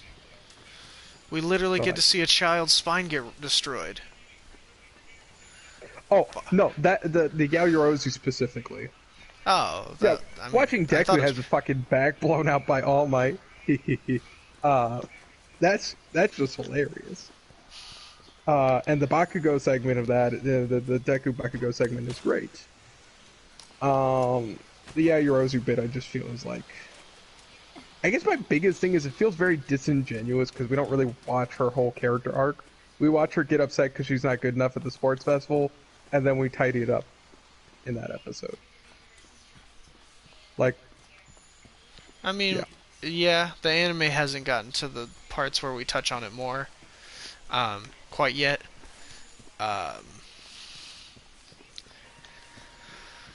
But though you are right, I could see that it drawing that much emotion is pretty great. I can definitely agree with shows like that that make you feel, which of course is important because it shows the greatness of the writing and characters. But bro, superheroes punch giant robots. I mean, like, that's my shit. That's what I rock on. I am not willing to give up that spot. However, I'll say your thing, Violet Evergarden will still win the award, but I'll say that I do not agree with that.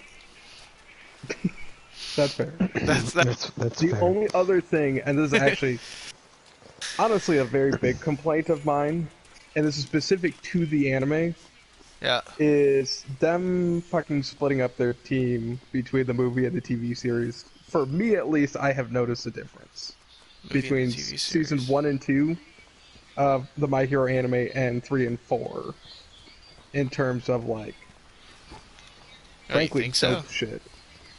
Yes. Uh, Well, because their animation director is tied up almost entirely by the movie. That's why they've said they don't want to do more My Hero movies. Because no, actually, it was because the creator didn't want to work on it anymore to free up time. So I technically, thought it yeah. was the production team or Mm-mm. the It was actually Horikoshi who came out and said that they weren't going to do any. Who he said he didn't want to work on anymore, for the time being, anyway. Hmm. Well, that might be my mistake there. Either way, But um, nevertheless, I they were not setting up a secondary team to work on the movies. They had the primary team split between both. yes, And I feel that is most I apparent argue. in a lot of the secondary fights and the less important scenes. There's just not that fluidity and energy. Like the whole sports festival looks great. Yeah, Like all of it. Like most of the fights are very energetic. Like there are 3 or 4 solid fights in that arc, and they're all animated really well. Whereas by contrast, season 3, for example, has a lot of fights, and only one of them even looks pretty good. Like in terms of just choreography and animation. And that would be Deku versus Bakugo. that's true. But that the The All for animation One looks fight fucking gorgeous. It's gorgeous for about 3 seconds. Even the rest of the time, it's a little awkward. And All for One versus All Might is janky, honestly. Yeah, but Uh, I mean that one's hardly a fight. It's more just build up to the big punch. But that big punch is one of the best moments in the entire show. it is really cool, I'll grant you, but I would still argue like my favorite standout scenes are 1 and 2, season 1 and 2, All Might versus Nomu and Deku and Todoroki. Even aside from the big Sakuga scene with Deku and Todoroki, the fight looks pretty good altogether. Yeah, Like, I guess. I never felt strongly about that fight, to be perfectly honest. Same with the Bakugo Deku 2 fight, but, but in terms of choreography, they're 2 of the biggest ones. yes. The only, honestly, the only part I can agree that there is some drop off, or at least that I felt like, was I do agree that the, preliminary, preliminary licensing exam arc, no fight really stands out in that, besides maybe the moment where they start fighting Gang Orca. But that's about it. Like nothing really feels too big.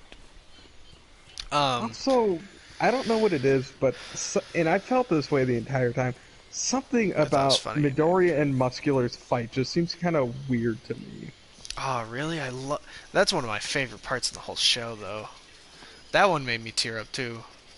Finally, he got to be a hero, save In the people. manga, for me, yes. In the anime, not so much. That's funny because when so that was actually close to the time I stopped reading the manga because I decided I wanted to be more surprised about what I saw in the anime, and I can say that was probably my best decision because honestly, a lot of big scenes, especially during this current overhaul arc, I feel like has been diminished thanks to the fact that I read the manga already.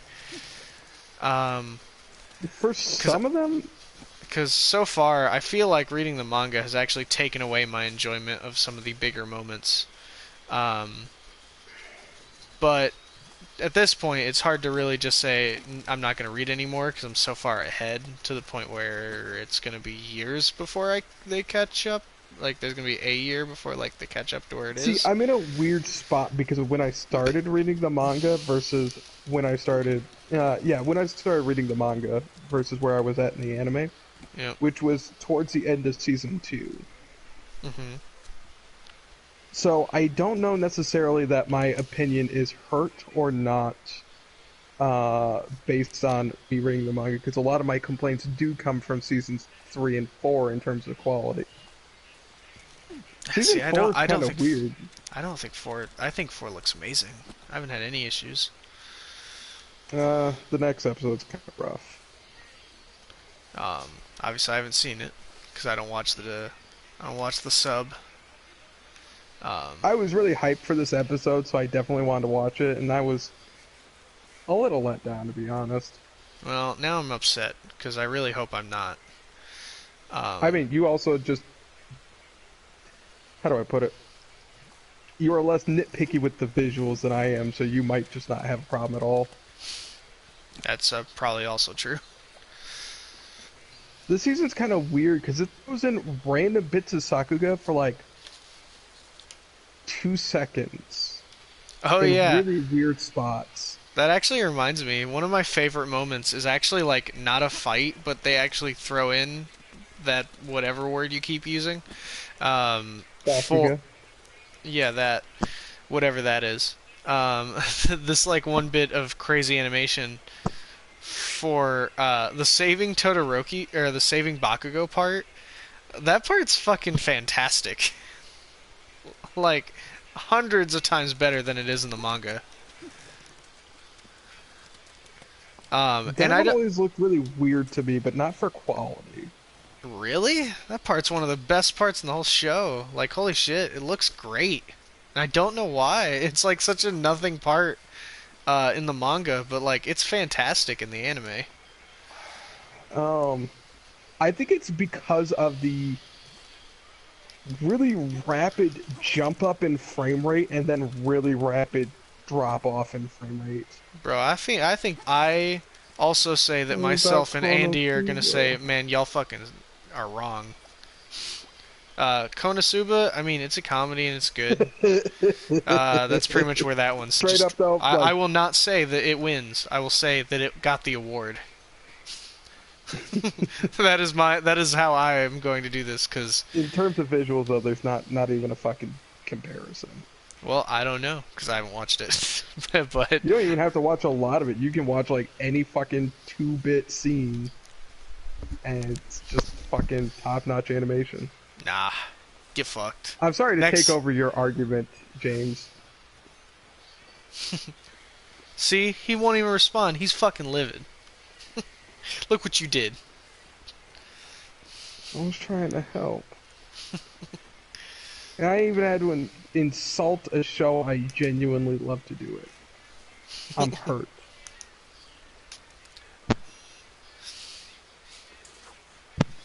Alright, so what is next on the docket, my friend?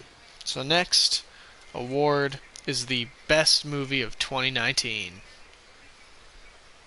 Just movie? Yep, this is movies. This is the It's fucking Avengers Endgame. So you nominate Avengers Endgame. It's I just can't think of another movie that even comes close. it is literally the highest grossing film in history. After they did everything possible to make sure it was. Yes. Just About so you, that they could James? beat out James Cameron. Good. I actually don't like the other. I don't really like Titanic or Avatar. I liked Avatar a lot when I first saw it, but when I Did saw it James the second respond? I time, can't. I think Not I bad. keep. I would say My yeah. mic was up because I was coughing. Best Yeah. movie of this year or decade? 2019, yeah, just 2019. 2019. Are you doing okay, man? You're coughing pretty hard. Yeah. I cough worse at night. It's like a sign. Like I know you said you have you're dealing It's, with so when you get pneumonia, you get crap in your lungs, like axis, like Holy not shit, you axis. have pneumonia?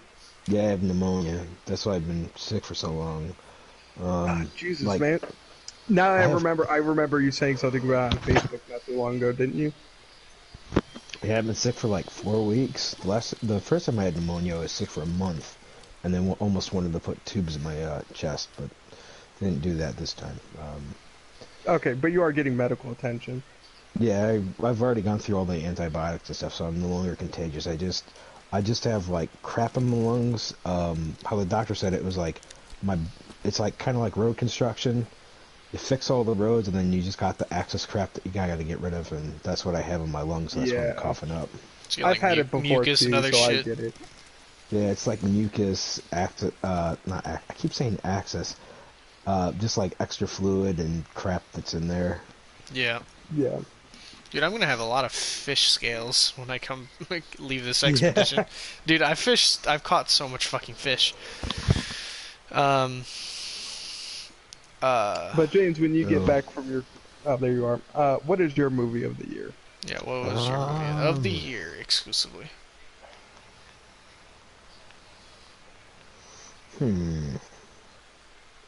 Let's see here. What movies did I see in 2019?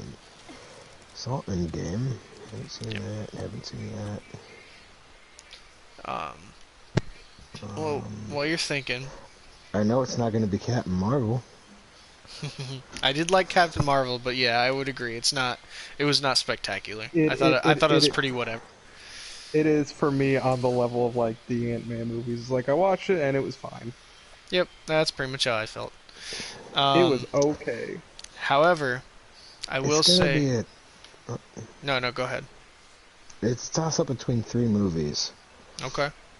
Shazam, Yeah, I love Detective Shazam. Pikachu, Oh yeah, I forgot that came out.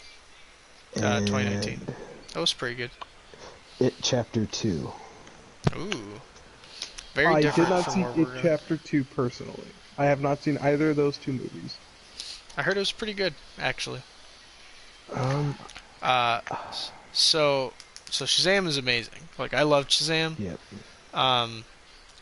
But when I nominated, I had to nominate Knives Out, only because I knew no one else would nominate it. Knives Out. It had just come out a month ago, 2 months ago. Came out in November. It stars Chris Evans and like a bunch of like a very big all-star cast, and it is a detective movie, very reminiscent of the old Clue film. And man, it is funny. The writing is spectacular, and the characters are fantastic. I expected it to be good, but when I heard it had like 98% and like 9.8 out of 10s and stuff like that, I was like, all right, so I knew I was gonna see this movie, but now it looks like it's gonna be great. And man, it's fucking fantastic. Also, hearing a British guy do a good old Southern drawl accent was like cultural like a fucking whiplash for me at first, and then it instantly felt completely natural to the point where when I heard him again, I was like, why does he sound weird? What happened to his son? By the way, it's the guy who plays the current James Bond. Really? Yeah, Oh yeah. I hear about that. and he That's does it fucking perfectly, and he's a detective, and he's great. Like, that movie is very good. Everyone should really go check that out. If it doesn't win, I don't think it'll win, but like, man, that movie was great. That is a very good movie. I'm gonna Okay, have to so- go with I don't know which one I like better though. It Chapter 2. It Chapter 2. Okay, I'm glad you picked that one because I'm sorry, I would have torn into the other two. Dude, wait, you saw Shazam? I thought you didn't see Shazam. No, I saw Shazam, Oh, and both those movies were solid. I already forget what the other one was. Detective Detective Pikachu. Oh, I mean, this is like the best video game based movie. That is not a high bar. Exactly. But it's pretty decent. I didn't mind it. I thought it was pretty good. Yeah. I actually really liked it. Like, I'll be honest, I feel like you guys are trying to be Dark Horse more than anything by not picking Endgame. I mean, that's honestly why I picked Knives Out, but or else I probably would have picked Endgame. But honestly, I really like Knives Out. I don't even consider that my nomination. I just think that is just, that's it. Well, then what's your nomination, bitch? I mean, I guess if you're not going to, I'm going to. Just, I feel like now, I haven't seen Knives Out. I haven't seen It Chapter 2. Also, I haven't seen It Chapter 1, so that's still tricky. I don't watch horror movies, hence why I won't watch either. But I feel like I've heard good things, so. it's got to be Endgame on at least the basis of, dude, You had to cap off some bullshit you'd been teasing for 10 goddamn years almost. In a Roughly. satisfactory manner, while capping off several character arcs, while killing off major characters, without pissing anyone off, and you largely did that. Yep. Pretty much anybody who still complains about the movie is all very nitpicky stuff. The only big complaint I have is Thor. Dude, Fat What's Thor wrong is with Bro perfect. Thor? Yeah, dude, Bro Thor I can is finally the shit. cosplay as him. I don't have a Hell problem with yeah. Fat Him as in a Thor. blonde wig. You're missing my complaint is not Fat Thor. That's fine. My complaint is the fact that they treat his depression and PTSD as a fucking joke, Because it is. even in moments where Get he's over trying yourself. to be serious. Get fucked. His Quit being mom's last sad. words to him are "and eat a salad." Yeah, I thought that was pretty funny. Actually, it's technically it's love you, but she just mouths that. She technically doesn't say it. So, Well, I think they did that because, you know, you can't have something completely grim dark and not throw something to kind of relieve the pressure off of it. But they never let it settle in. There are Also- very few moments in. Sorry, there are very few moments in that movie where it really just kind of lets you feel Thor being depressed. Like, feel what. Even when they do let it go through, they undercut it with a joke immediately after. also, the funny thing about that, his role in the movie, Bro Thor actually, apparently when the Russo brothers pitched it to Chris Hemsworth, they said, so we got a really different take for your character. And apparently, Chris Hemsworth was so on board because he thought it would be so cool to do something totally different with the character. Because he felt just being the... First, he felt like being the tough guy who was like the guy who didn't understand things was getting old, and then the silly, like more weird bravado muscular Thor was great, but he thought doing this would be just so different that it would really kind of get him out of his role as the jacked guy, the jacked hot guy. Which he fucking nailed, of course. Oh no, I got no complaints about his acting. He does fantastic. Also, apparently the Russo brothers, the reason they did that specifically was just because they wanted everyone to show how different people deal with loss. But also the fact that he, hangs out with fucking assholes doesn't help. Like, I mean, Rocket is not a good person. That is Okay. that is an accepted Rocket fact. is nicer to him than most anyone. Rhodey's a fucking war veteran. How the fuck is he cracking come on, jokes about Thor? We know Rhodey's an When asshole. Rhodey is the one who's got the biggest reason to not talk shit to people with PTSD. He doesn't have PTSD. He just is crippled. No, he has PTSD. That's the whole thing. He went through a traumatic experience and it traumatized him. Rhodey? Did he? No, I not don't remember. Rhodey. Yeah, no, I was talking about Rhodey. Rhodey's But crippled. Rhodey's a fucking Air Force colonel. Yeah, he's fine. He's dealt with people with PTSD before.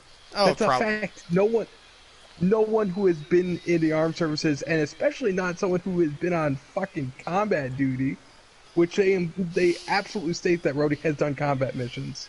Yeah, no, that They part, outright 100%. stated. There's General no way. Patton did slap a guy with PTSD. I mean, I mean, that was before they probably knew what it was, but yeah. One, I don't know anything about the context surrounding that, and two,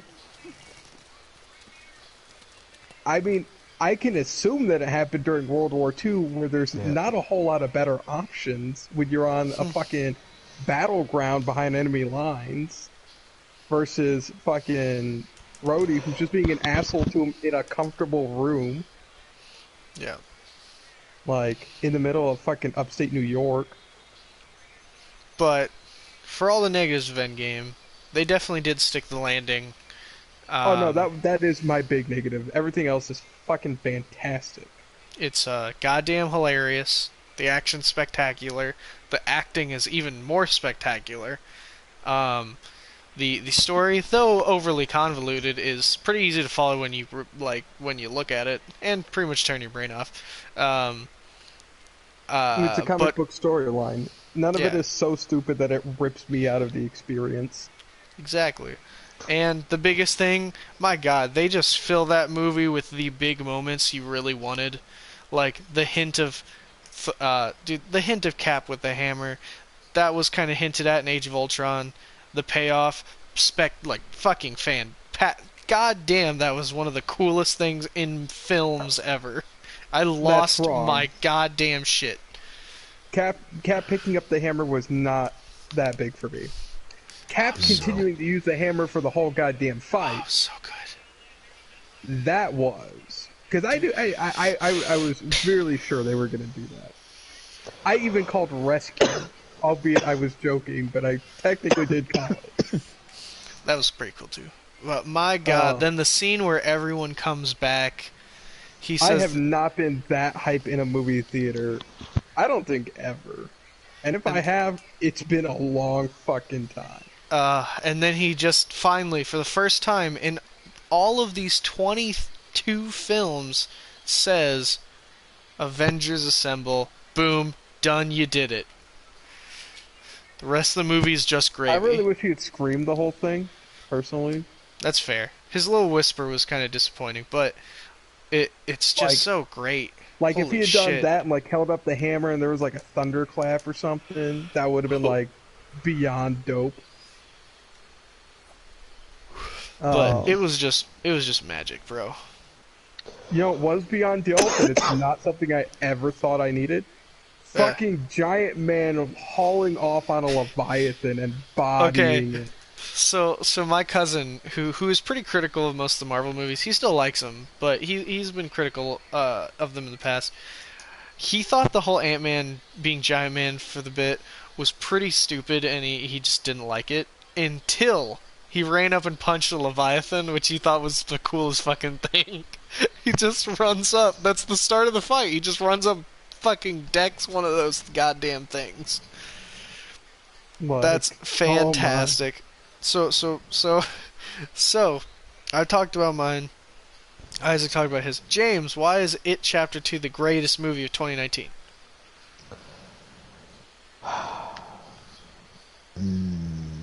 Scary Clown.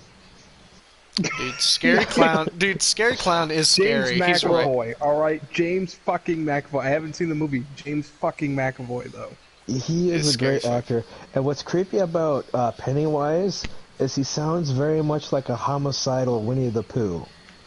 That's awesome. Also, just want to apparently he stab freaked out. you.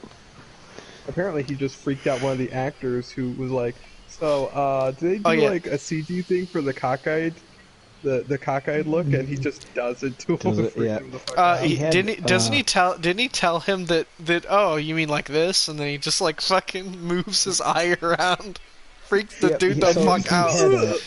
He had a really, as a kid, he had a really bad problem with lazy, like his eyes were lazy, and he was able to fix it. And one thing he can do on command is he can make his eyes kind of roll like that. That's pretty fucking cool. That dude, see, that's ideal casting right there. Yeah. Unlike my fucking fishing right now. Oh, But I think we're pretty much in agreement that it's Endgame. But No.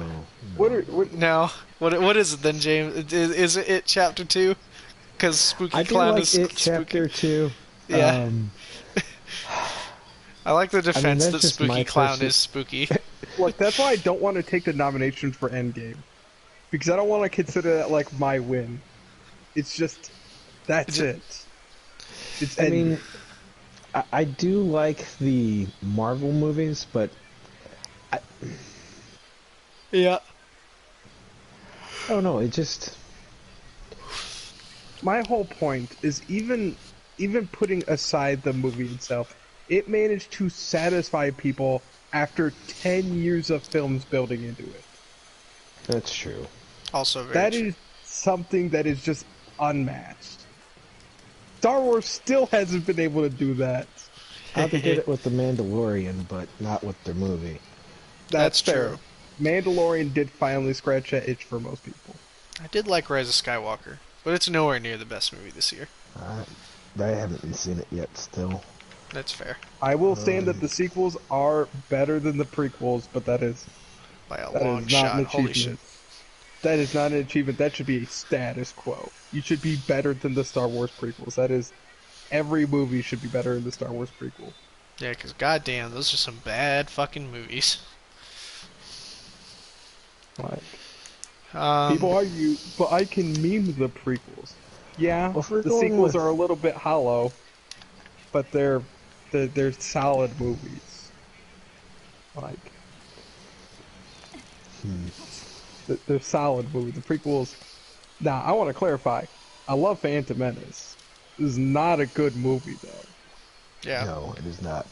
Like, But I do like it as well, but no, that movie fucking sucks.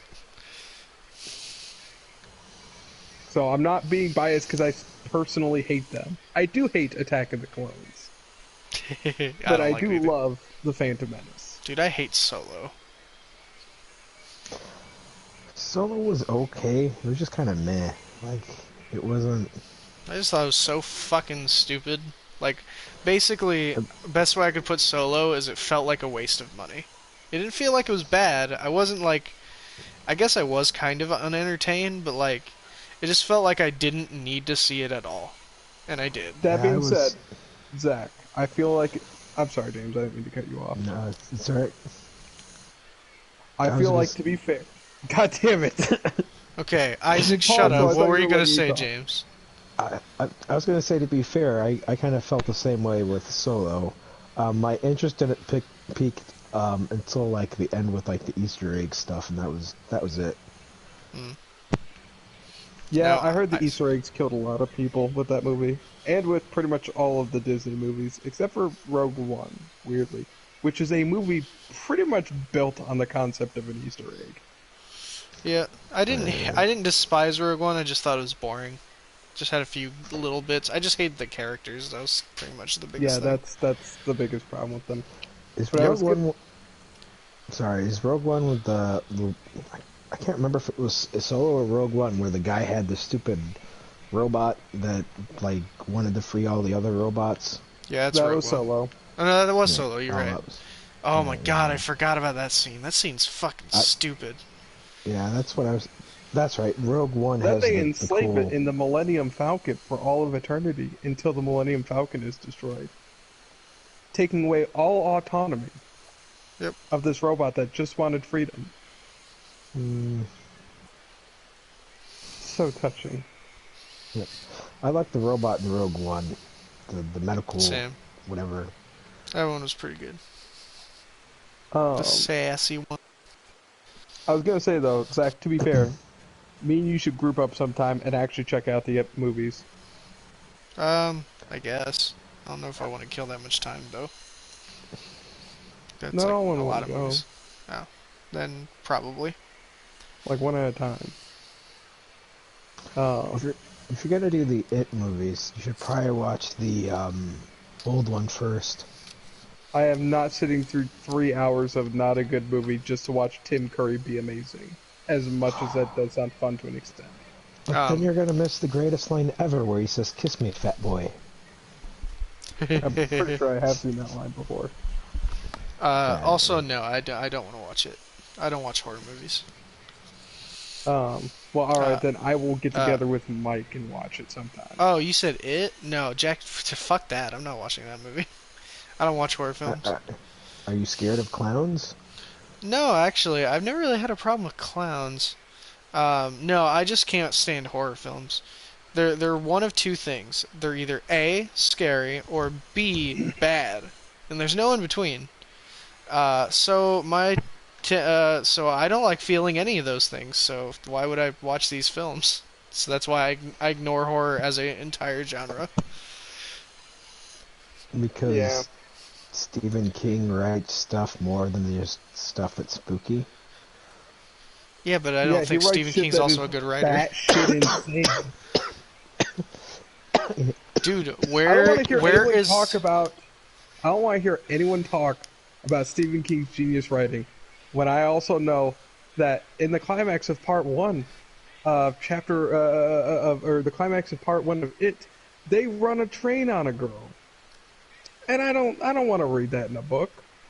They run a train on a girl. What does that mean? They have group sex. Oh yeah, I was gonna bring that up. Where's the child orgy? These films are terrible. They don't have a group orgy. They do it one at a time. You're right. Sorry. Where the fuck And is the child I sex? still think would be considered running a train. Either Alright. way, Well, that's one of the disgusting for a reasons- couple of reasons, to be honest. It is disgusting for a couple of reasons. Yes, I'll give you that. But one of the reasons why they do that is because, It's to show the passing of them growing up.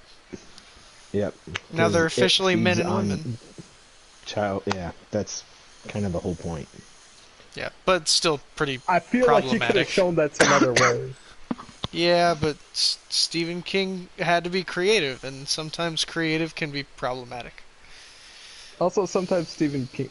Now, okay, I can't actually comment on the actual quality of the books themselves. True, I can, have not however, read them. point out things that are stupid about the books. I have not read them. I do know information about them in a However, factual way. I will am point halfway out. through the book, and there's some pretty good stuff that's in the book that I wish that was in the movie. Got you. Um, But I'm also marking Endgame that gets the award because I like Knives Out. Consensus. It's really That's pretty good, much how but we've I been like doing it. but Endgame. or And majority vote, I should say. All right, Pretty well, much. Or- Endgame can win, I guess. I'm sorry, I don't like horror films. That, I also- that's fine. I would have fought. No. To be fair, I would have fought for Shazam. Though I think I still would lose, I would have fought for Shazam. Shazam's a good movie. They're so fun. Uh, I literally. I'm also could- just poking fun. I don't mean to actually like. It's the only DC movie that I liked. I Same. didn't like Superman versus Batman. I didn't like Wonder Woman. Terrible. I didn't like Had a bad all ending. that other crap. All terrible. Yep. Same. Shazam, I Oh. literally cracked up laughing at one point out loud because it was so goddamn funny.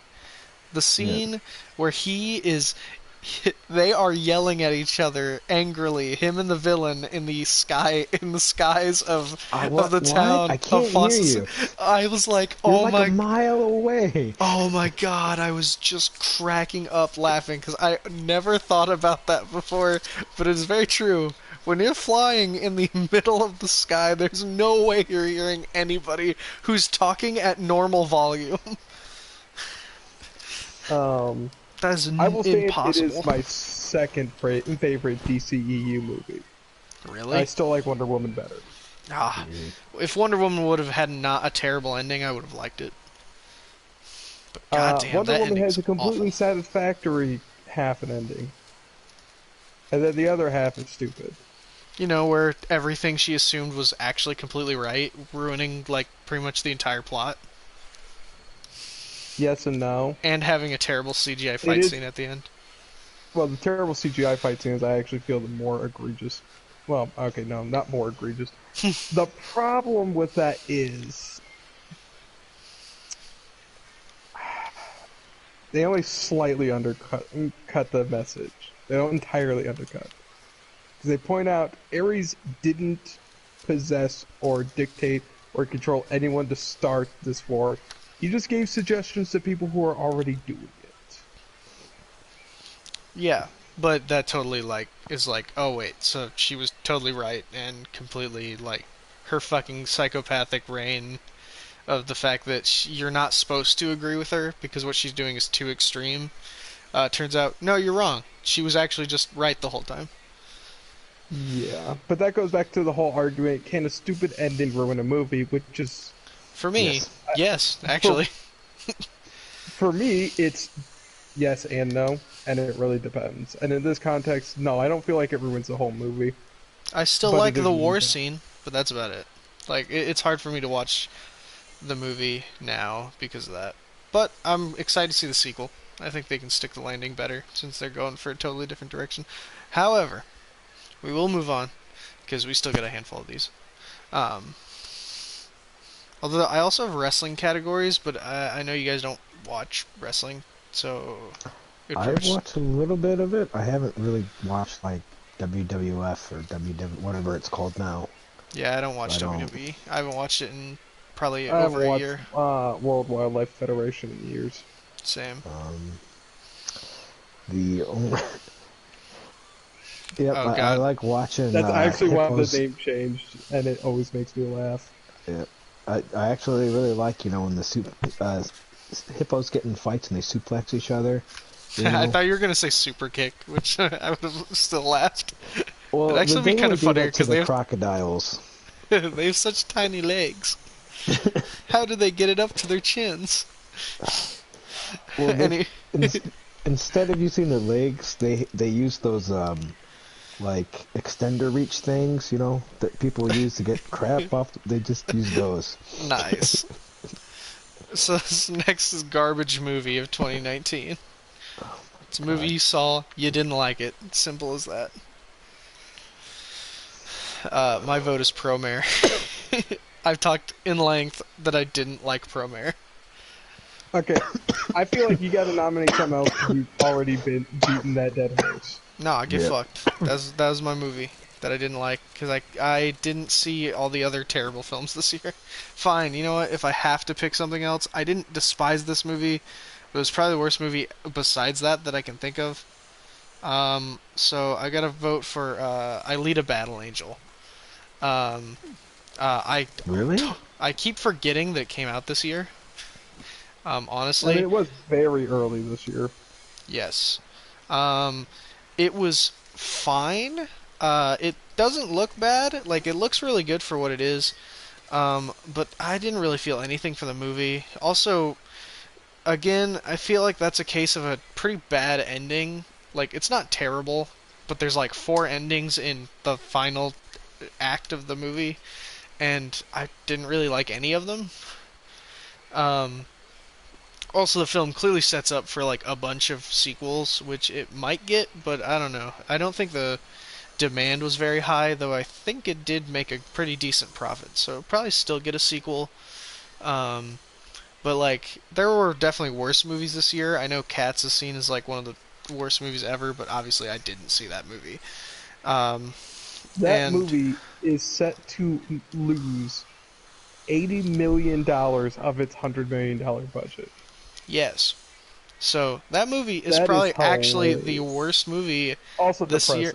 depressing. Worst movie of 2019 easily, but I haven't seen it, therefore it doesn't make the criteria of our thing where we have to at least watched it. We gave it a chance. It still sucked. Um, my only other pick I could think of that I would have seen and probably despised is Men in Black International, which I considered seeing, but I knew it was going to be bad, so I didn't see it. And from what I hear, yeah, it I was was bad. very upset that it turned out to be bad. I didn't see it. I really wanted to see it because, Chris Hemsworth and Tessa Thompson. Yeah, And then they're I great. heard it was egregious and didn't. Yeah. And it was very sad. For So- me, So I have to go with Alita Battle Angel. Admittedly, no offense to you, James, but my only other pick was going to be Detective Pikachu, but I'm going to go with Alita Battle Angel. I had more fun watching Detective Pikachu. No, that's all right. I mean, So I don't know. It was a movie that I had fun with. That was it. So that's And all I- you need, dude. Yeah, that's all you need, man. fucking need. I mean, that's why I'm not picking Detective Pikachu. I'm picking Alita Battle Angel because Alita Battle Angel was okay at parts, but Detective Pikachu I think was kind of a worse movie. But Alita Battle Angel was more boring. Like I had more fun watching Detective Pikachu, so that's why I pick Alita Battle Angel for my garbage movie. Well, I'm of 2019. two minds because I'm a horrible sexist pig. I don't know. Now, to be fair, none of the movies I saw this year I thought were terrible. Yep. But I'm between Captain Marvel and Rise of Skywalker. I loved Rise of Skywalker though, and by loved I mean I thought it was good.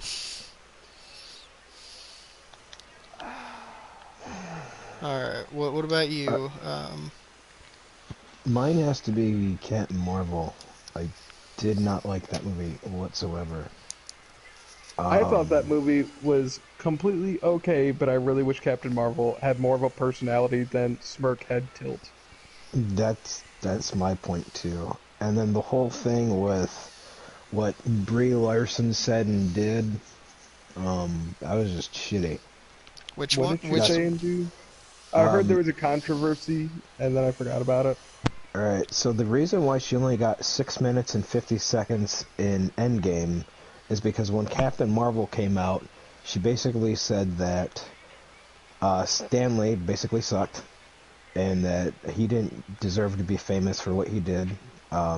She also said that the movie wasn't for straight men or women. That actually wasn't Captain Marvel, but that was a That different wasn't movie. Captain.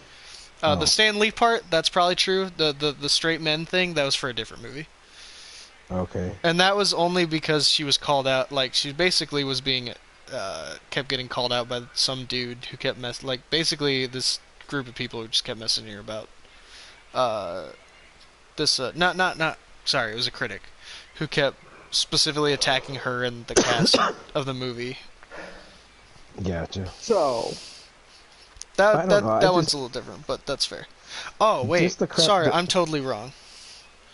My fuck, sorry. My pick is Dark Phoenix. Dark Phoenix. I I, forgot about that. I did see Dark Phoenix, and I you killed know, Dark Phoenix. yeah, it's I saw it, and it was fine a little bit, and shit, goddamn, I saw more bad movies than I thought.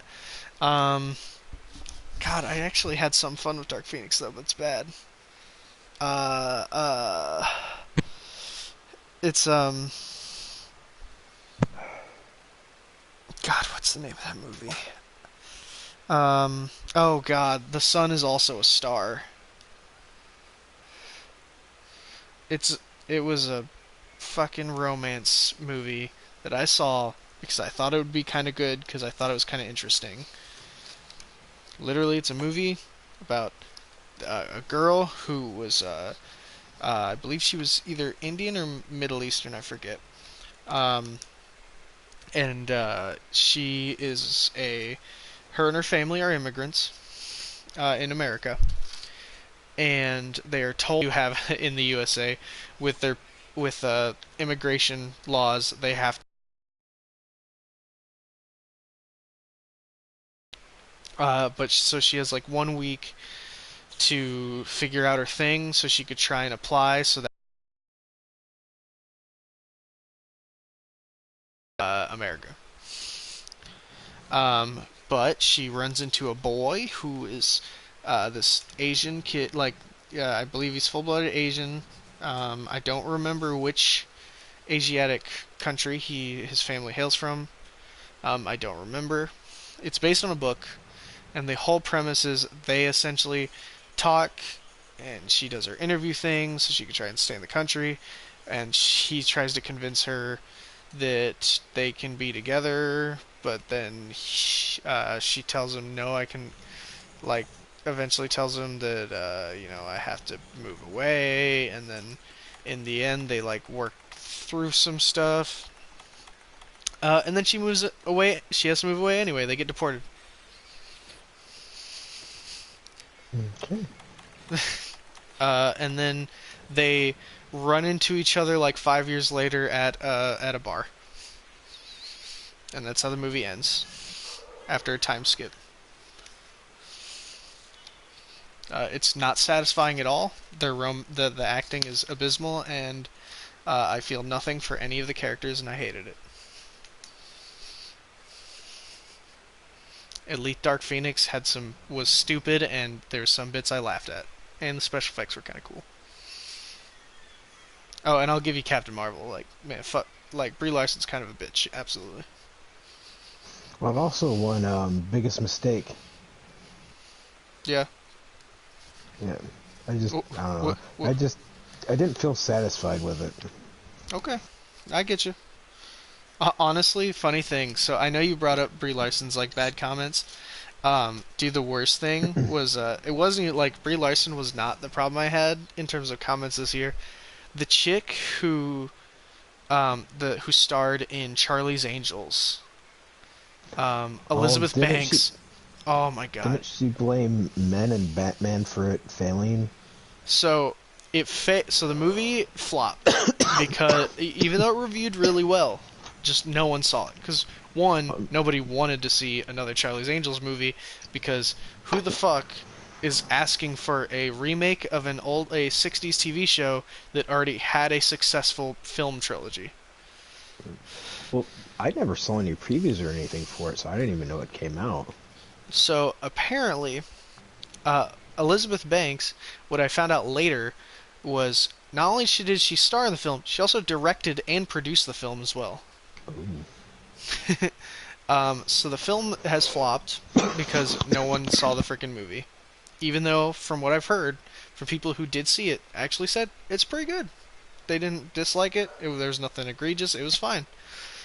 However, she decided to go, not to the internet, but during an interview, would explain the fact the film you have to go pay money to see this movie.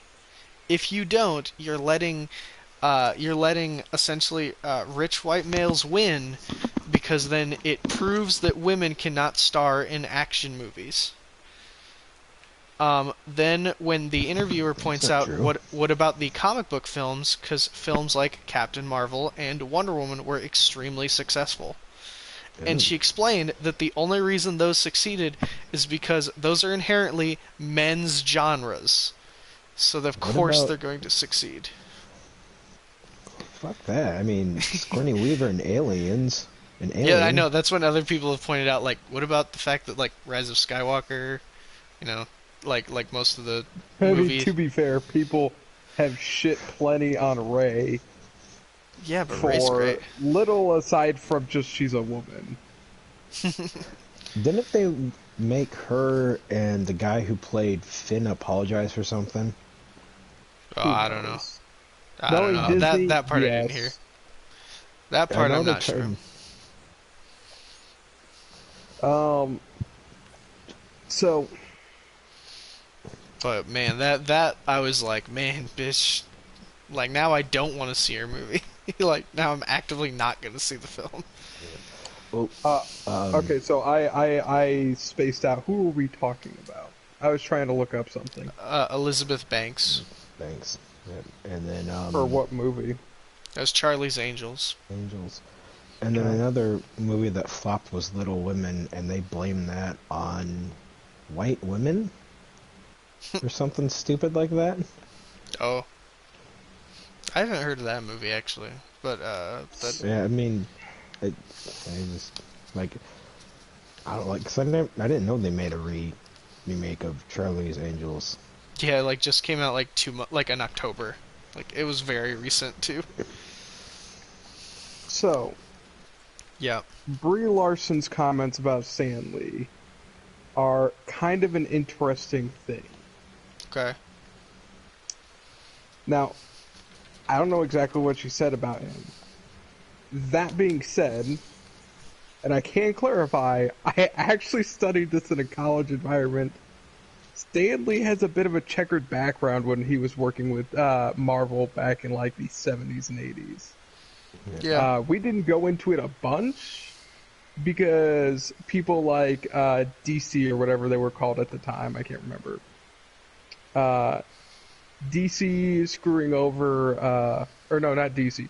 The publishers, yeah, DC screwing over the creators of Superman, Bob Kane screwing over Bill Finger. People like that kind of took priority. But my teacher definitely wanted to, but didn't have time to go into Stan Lee because apparently we didn't have time. Apparently, series like Spider-Man, he's had little to no involvement in, but has been, noted as like the creator of Spider-Man. Yeah, that's kind of the big thing. Is as I understand it, he has taken credit for a lot of things he did not do. He still created and worked on a lot of things. Yeah, a lot of what he worked on with Jack Kirby was a lot of his writings. Except for Fantastic Four. That was pretty much all Jack Kirby, and basically he told Stan Lee, if you don't let me have full creative control over Fantastic Four, I'm leaving, and you know I am. So they did. Jesus Christ. Yeah, he did not like, Jack Kirby did not like working at Marvel. He only liked working at DC because they just let him do whatever he wanted with whatever book he was on. I mean, if it was fucking Jack Kirby, I'd let him. And he literally created the greatest villains in DC history. In Superman's best friend Jimmy Olsen, of all things, created the entire fourth world with the with the goddamn New Gods and New Genesis and Apocalypse and Darkseid were all created in that story. Jack Kirby was on drugs. I have no proof. Aside from his comics. So garbage movie, Isaac. I guess we're going with Captain Marvel. Yeah, is Captain Marvel the worst movie of last year? All right, I'll give it to you. It's the worst one I saw. See, I'm in between Rise of Skywalker and Captain Marvel, but they're bad for different reasons. But by my own mantra, I have to go with Captain Marvel, because where Rise of Skywalker fails is on a writing and story level, whereas where Captain Marvel fails, it's on a character level. You just don't feel anything for her. That's fair. I get that. I don't really either, so I understand. I don't think it was the worst movie now, last I understand year, but this it's is a little not very different good. for everyone, because I watched a movie with my dad, great. and he felt entirely different about this.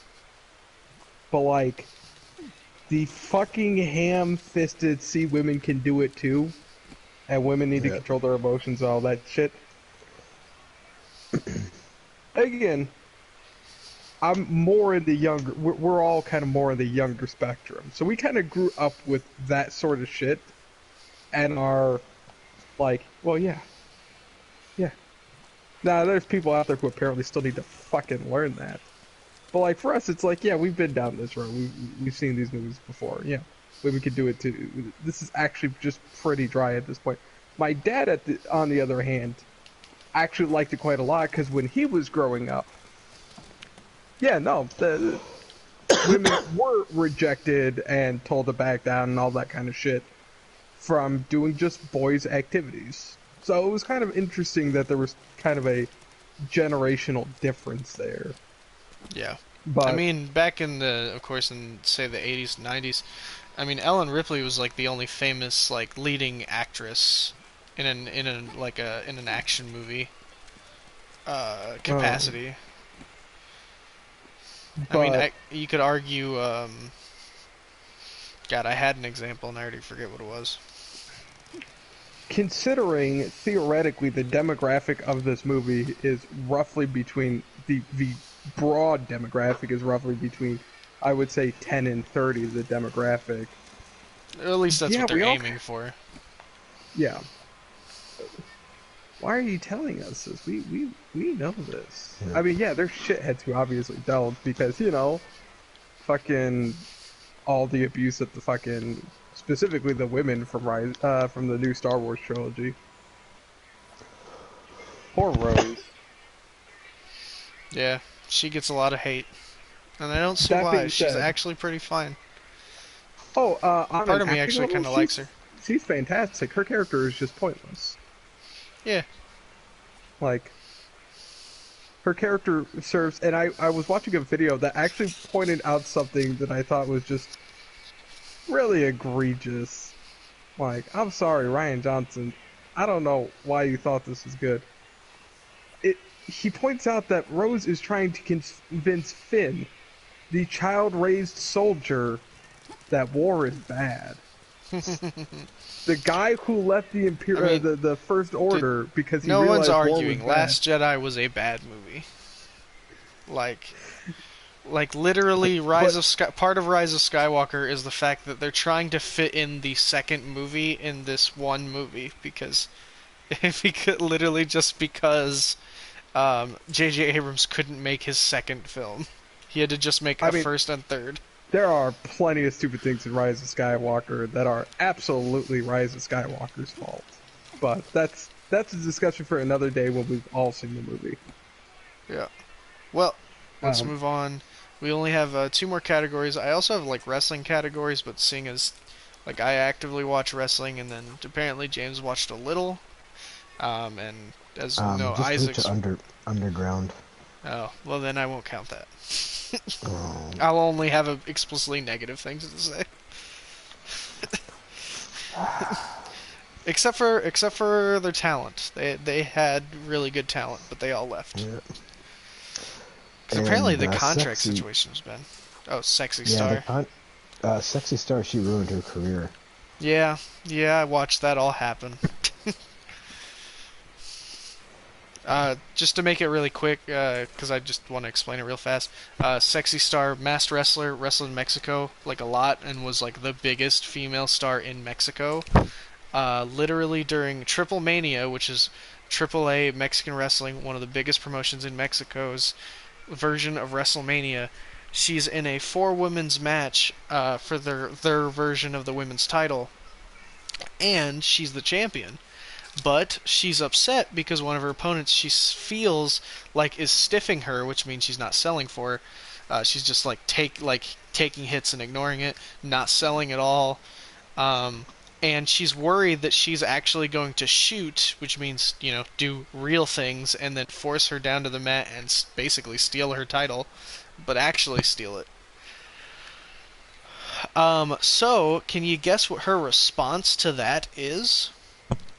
Oh, I will strangle and beat the shit out of the other person in the match who's American and not involved in this issue at all. Put her down with an arm bar and pulled her arm out of her socket. Yes, Dear she Lord. severely tore her shoulder muscles to where she was out of action for like 6 to 7 months. This was, of course, Rosemary, who's actually like a super cool person and was big in Impact, and she was there as like a guest, as like a sign of like respect from AAA working with Impact Wrestling. And then one of their top women's wrestlers just blatantly injured one of their competitors for no reason at all. And then, after that, she basically became blacklisted by everyone because everyone hated her. Because, why the fuck would you do that? Like, They tried talking to her, and she apparently said that the other girl was faking and wasn't injured, and then she gave like a backhanded apology afterwards. Yeah. Just horseshit. Why would you fake it? Like, she was clearly like fucking hyperextended. You clearly hyperextended her arm. And just didn't let go for no reason. Like it's because the lady tapped out and she just kept pulling. Yeah. Yeah. So no, it's instantly you're blacklisted. You're clearly a just horrible person. You just blatantly injured someone for no reason. I could get the fear of someone shooting on you. I could see that being terrifying. In fact, why the fuck would you hurt someone who's not part of that? Who's just in the match? Why would you hurt anybody? Jesus. Like, I couldn't even imagine doing that to that person. Like, that just makes you a bad person. And especially keep going when she's tapping out. Jesus. Yeah, at that point, the match is over already. You defended your belt, now you have nothing to worry about. Why did you have to hyperextend her arm, too? Either way. So, in terms of wrestling, we'll just, I think that's something I can talk to like Andy and some of the other guys. We'll like kind of talk about it, because like we'll only have a little bit to talk about, and it'll mostly be stuff like NXT was good last year, 2019, and AEW being a thing is awesome. It's pretty much reignited wrestling intrigue, which is amazing. But we've only got 2 more things, and then we're done. So. The next garbage award. Best movie of the decade. Did we No. already do that one? No, we did No, a we did 2019. Best Movie Oh. of the Year. And Best movie of the decade. Now, I know we talked about Marvel movies, but goddamn, I love Marvel movies, and my pick is Captain America: Civil War. It was just full of action. I was so satisfied, beginning, middle, and end. I love the characters. It honestly introduced two new characters that have become staples of the MCU, including Black Panther. Oh man, and Spider-Man. But the biggest thing of why I love that movie is it came out a week after Batman v Superman: Dawn of Justice. And why that is involved is because Batman v Superman: Dawn of Justice got revealed, had its trailer, and said it was coming out like the week before Civil War, shocking everyone because everyone knew Civil War was coming out. Clearly, they were pushing for Batman v Superman to come out right before it and do like a similar thing before Civil War came out. But they did it worse and very badly, and somehow that made Civil War look even better because they did the same thing but like nailed it far more. Also kind of betrayed a lot of the characters along the way. Batman and Superman are both awful people in that movie. For no real reason. Like, Batman just straight up murders a ton of people, more or less unnecessarily. Yeah. He puts them to sleep. He doesn't kill people. Yeah. Also, and although Batman like actually murders like a bunch of people for no real reason. fucking yeah, Batman just kills people all the time in that movie. Now, movie Batman, like you go back to the older movies, Batman kills a lot of people. But people also point out that those movies also don't really understand Batman as a character. Yeah, but Zack He kills Snyder. people in comic books too. Yeah, but only in like And those, bad ones. what do you mean? He killed the Joker. What? And the good. In the Oh, I original got kicked out for not moving. In the original comic books, he killed the Joker, but they brought him back. Yeah, in the because first Joker was issue. so popular. Yeah. Yeah. Little known fact, Batman took about 20 years to be a good comic book. Yeah, and then like there's some other comics where like a guy charges at Batman, but like Batman moves out of the way and he falls out the window and then gets hit by a truck. I actually haven't seen that one. That sounds great. But I mean, that sounds a lot less like Batman murdering him and more like that guy's a fucking idiot. that's pretty true. But yeah, no, that mostly Batman killing people, I think is something that's kind of dumb. I feel like when it's defended, it always comes off as like that's kind of become that it's true. It wasn't originally a core part of his character, but it has become a core part of his character. So you know when Zack Snyder makes his movie. When Zack Snyder makes a movie where he kills tons of people, and then when people say, hey, Batman doesn't kill people, he says, wake up, sheeple. You need to wake the fuck up. Batman kills people. Yeah, that was kind of stupid thing they do, but whatever. Yeah. That was like a really big thing of his in the last trilogy. Yeah, he doesn't kill people, but he doesn't have to save them either. He also has a speech But impediment more 'cause you can't importantly- understand what he's saying. That's very true. More importantly, Batman doesn't use guns. No, No, he does but not. in that movie, he fucking guns down like Yeah. like 5 people with a machine Like- gun that he steals from another bad guy. He also has guns attached to the Batmobile. Yes, though Like, that's he has that usually is actually the case, but they tend to be loaded Yeah. with sandbags. Yeah. Have you seen the Tim Burton movies? Again, I want to I point out have, but those movies also did not really get Batman as a character either. no. and In this fact, has when been Tim noted Burton by- was asked to write Batman, he said he would refuse to read any comics with Batman in them. Though Yeah. the first Tim Burton's Batman movie is still probably the best Batman movie. Also, sorry, I forgot to mention 2019 movie Joker is also really fucking good. I still need to Not see seen it. it yet. That's it's another movie that's insanely good. I still wouldn't pick it, but like that's a damn good movie. My God. Anyway, so your guys' nominations. Oh, God. I haven't Okay, I do have one on my mind, but I don't want to list it. Oh, But I'm okay. going to because Oh. fucking I'm not going to be able to think of anything else. Oh, okay. And that is Thor Ragnarok. Keeping on Because the. I Okay. have seen that movie 8 times, 9 times. It's a good movie. It is a good movie. It is super Hilarious. fucking fun. And Yeah, very fun. as much as I would like to pick a more sophisticated, intelligent choice, I can't deny the fact that I've seen that movie 8 or 9 times Yeah. in the 2 years that it's been out. 3 times in theaters. Which only rarely do I even go back to rewatch a movie in theaters. But I did that one. It's a really good movie, man. And what about you, James? Mine is gonna have to be Dread 3D. Oh, that's such a good movie. It's an awesome movie. Like, It's so good. I saw one preview for it, and I was like, I gotta go see that. And I'm so glad I did in theaters. I mean, it was just, it's for comic book movies. It's like for me, it's one of the best because of how true it is to just being a comic book movie. Yeah. Now, I also want to clarify I'm limiting myself to live action movies because otherwise, oh my fucking god.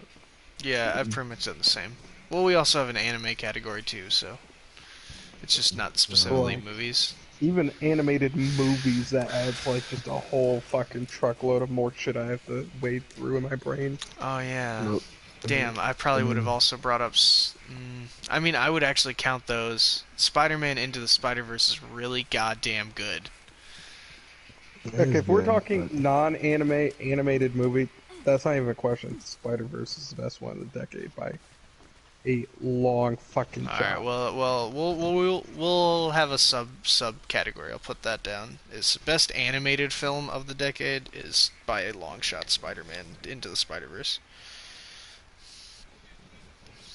Because holy shit, that's a good goddamn movie.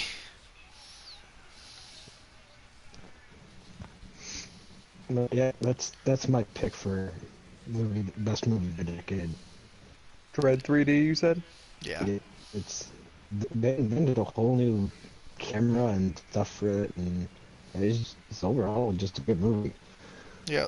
It unfortunately flopped super duper hard. Yeah. But honestly, it took me literally Are we 3 talking about years the to see Carl it. Urban movie? Yes. Yep, absolutely. Not the. Not the Sylvester Stallone movie from the 1980s. I didn't know if there was like an animated movie or something I didn't know about. No, it's not. no. I've only heard it called Dread. I have not heard it called Dread 3D. Well, the okay. original name, the most original people- name for it was Dread 3D. Yeah, most people call it just Dread because technically that is the title. But if you actually look at what it is on DVDs and like its title is Dread 3D. But the Stallone movie is just called Judge Dredd, so I think that's why that one's called Dredd. But yeah, I took like 3 years to finally see that film, and holy shit, that's a good goddamn movie. I've only seen it once, but man, if you basically if you like turning your brain off and seeing a classic like 80s style action film, Zach, yes. I've seen the movie. Oh, okay. Well, either way. It's just in case you're saying that for my benefit, I have actually seen that movie. Only once, but I have seen it. Oh, it's so, Such a good movie. so good. I love when he crushes that guy's neck. Just pop. Carl Urban's just kind of a nerd monster. He also, personally, has still to this day been pushing for Netflix or anybody to pick up the license and make either A, another movie, or B, a Netflix series.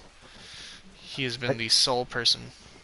It was the director's fault and the producer's fault for not putting like any effort into promoting that movie.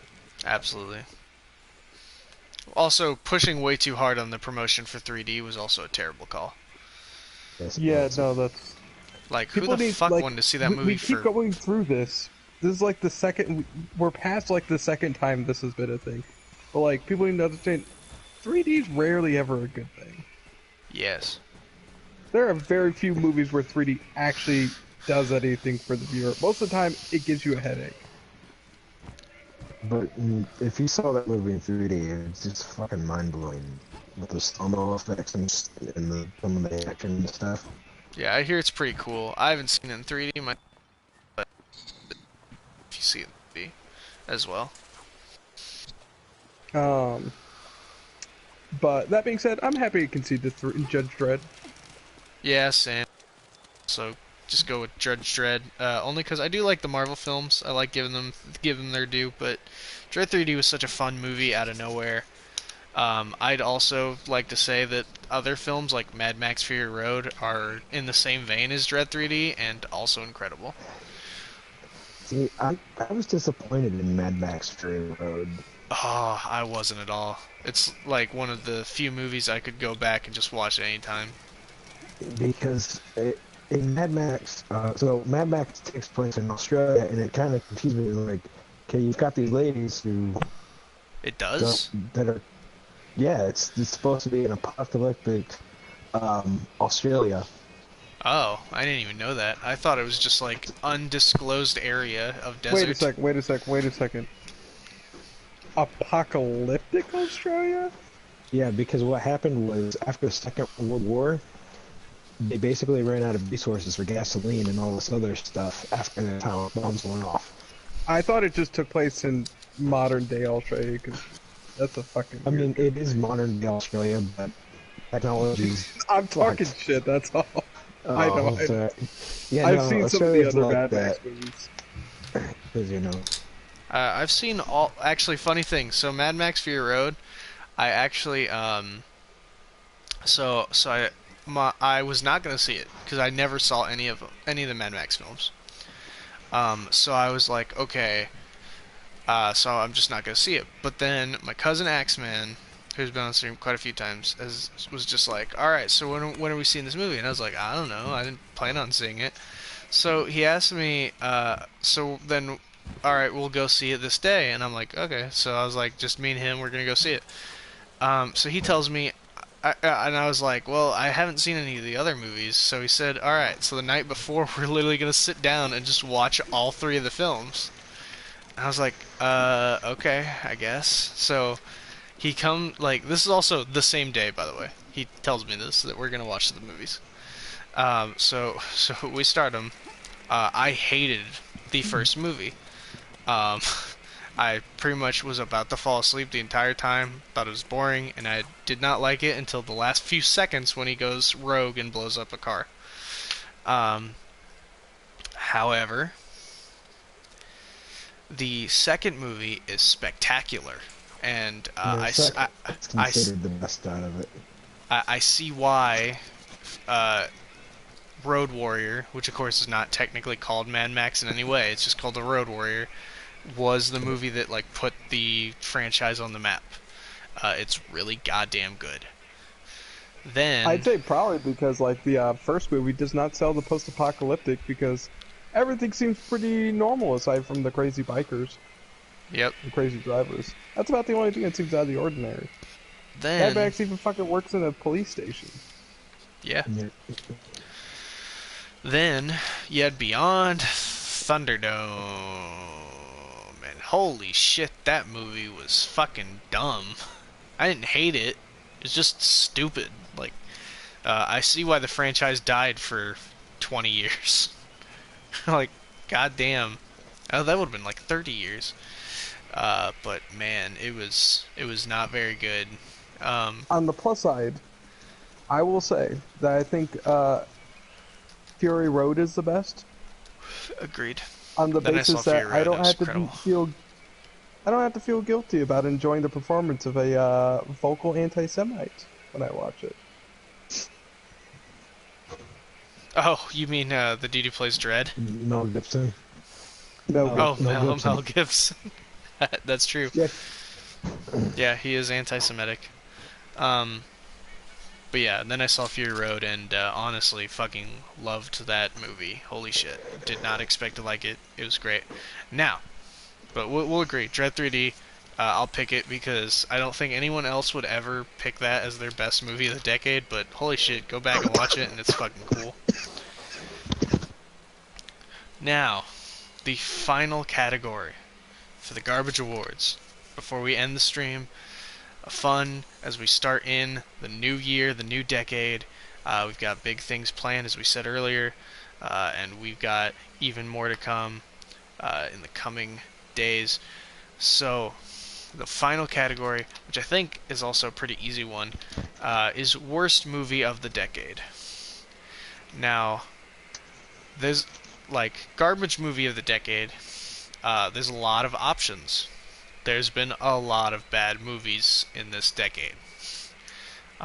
Maybe not as many as most decades, but my god, there's been a lot of bad movies. Of course, there's been some of the terrible X-Men films, like Apocalypse, which I despise that movie. I don't despise it, but I don't think it's good. But that's not my nomination. My nomination was an easy decision, because it was between two movies, and then I found out the other movie did not come out in this decade. It was like 2008 or 9. So the worst movie of the decade for me was The Last Airbender. Came out in 2010, and wow, that is a fucking terrible movie. They clearly only knew the base level of the franchise. M. Night Shyamalan claimed to be a huge fan and wanted to do all this stuff with it. This kid was a huge fan. And then, That's why he did it. yeah. And then he did not know how to pronounce the name of characters. He racially depicted the cast. And the acting was abysmal and awful. The direction, the writing, the CG, the action, the story, all of it was done horribly. I honestly can say nothing at all good about the film. I didn't like anything about it. You know what was the best part? The initial trailer that looked kind of cool. And that's why we saw it. And my parents still like that movie. And I don't know how.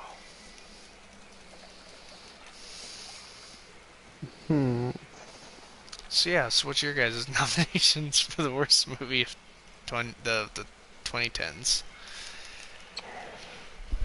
That's a tough thing to argue. However, I actually have one thing I always thought was interesting about The Last Airbender, which is, in the context of Aang as a character,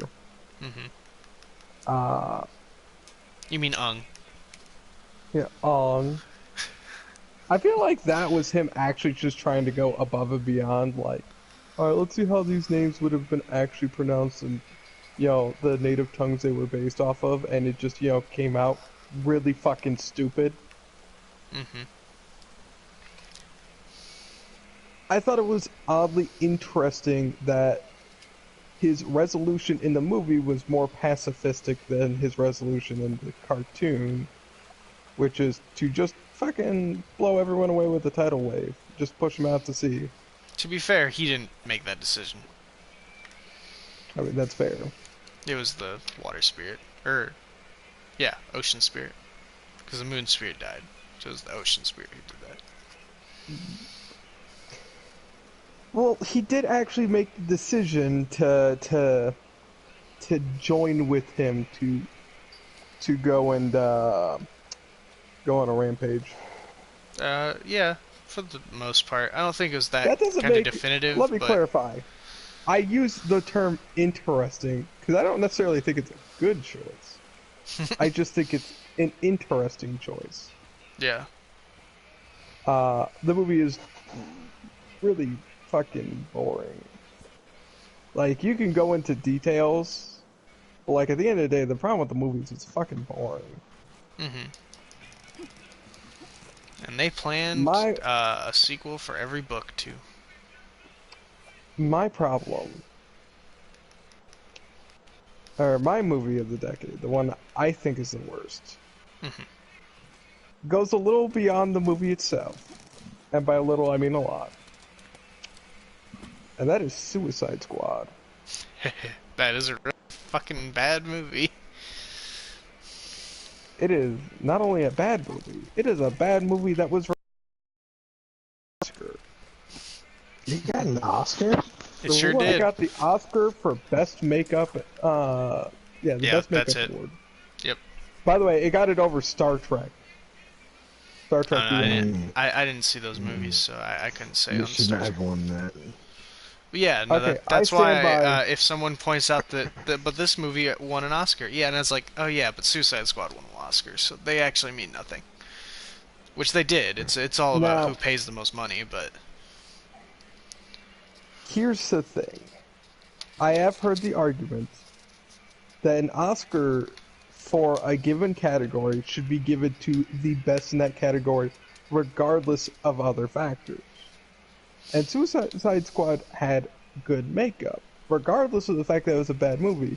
yeah, I thought the costume design, like the look of characters, was actually pretty good, with one exception, but that's about it. Enchantress looked awful. Yeah. I thought everyone else looked fine. Even Croc, who looked kind of So- off, I actually didn't mind, to be honest. I will never let go of the fact that, to this day, I don't think any Marvel movie has won an Academy Award. No. Wait. I'd have to look into that. That might not be true, actually. I know it's been nominated for a few. Yeah, They've for been sure. nominated for a few. I don't think they've won any. I think Panther might have won one, actually. Black Panther was nominated for Best Picture of last year because, look, I'm gonna be real with you. They nominated it because it was a fucking movie about black superheroes. I mean, It had yeah, no but it was chance of winning. it was also a pretty good movie, though. I It actually was like a Black solid Panther a lot. movie, but like, even compared to Infinity War of the same year, like, and we're talking just objectively the movie. Yeah, Black Panther's good. Infinity War's better. Yeah. But I will never let go of the fact that I don't get to call Infinity War Academy Award-winning film Infinity War. I don't get to call Guardians of the Galaxy Academy Award-winning movie Guardians of the Galaxy. I don't get to call Black Panther Academy Award-winning. But I have to call Suicide Squad an Academy Award-winning film. Yeah. Suicide Squad gets to get marketed as an Academy Award-winning film. Well, because they had the money. Oh yeah, Black Panther won. Best original music score. But, I mean, that's something. That's fair. Okay, you got me there. And, oh boy, did it have a kick-ass soundtrack. Yes, it did. Spider-Verse also won Best Animated Feature, which everyone knew that was going to happen, though. That's fair, but I was thinking more in the context of MCU. Yeah, 'Cause no, there are, I believe, understand. some Marvel but, movies that have won Academy Awards outside that. I Yeah. believe Logan got Best Adaptive Screenplay. hey, one of my other favorite movies, which I didn't nominate because honestly I don't think it was the best of the decade. I really liked Creed. That actually won an award for best. Funny thing, it won an award for best supporting actor, the only actor in the film who was not African American, which was Sylvester Stallone as you know, Rocky as his coach, as Rocky Balboa. What's great about that is that was, I believe, the movie that started that whole whitewashing controversy. Yeah, because with the well, Oscars. it's because the Oscars that It year got had nominated. that. It got nominated for 2 Oscars, Yeah. both of which the recipients would be pretty much the only white people in the movie. Well, the reason why is that was also the year that the very famous and very popular biopic, NWA's biopic, Straight Outta Compton, came out. Which, to be fair, I didn't actually see that film, but that was nominated for nothing. Yeah. So, I can't let go of Suicide Squad though. Like, is it probably more fun to watch than The Last Airbender? Yeah, what? No. honestly, I'd say yes. I would definitely enjoy it. I'm gonna say no, and I'm gonna say because I do not want to have to sit through the egregiousness that is fucking Suicide Squad. I can at least sleep through The Last Airbender. Nah, see, I've always been under the feeling that Okay, it's that's it's me be- being a bit dramatic, but I stand by my pick. I've always been under the feeling that it's better to be bad than to be boring. And I'd say Suicide Squad is more bad than it is boring. It is boring, but not Last Airbender boring. No. Both do have plenty of head scratching Very true. involved, though. Now James, what about you? What you got? Yes, I'm sorry, James.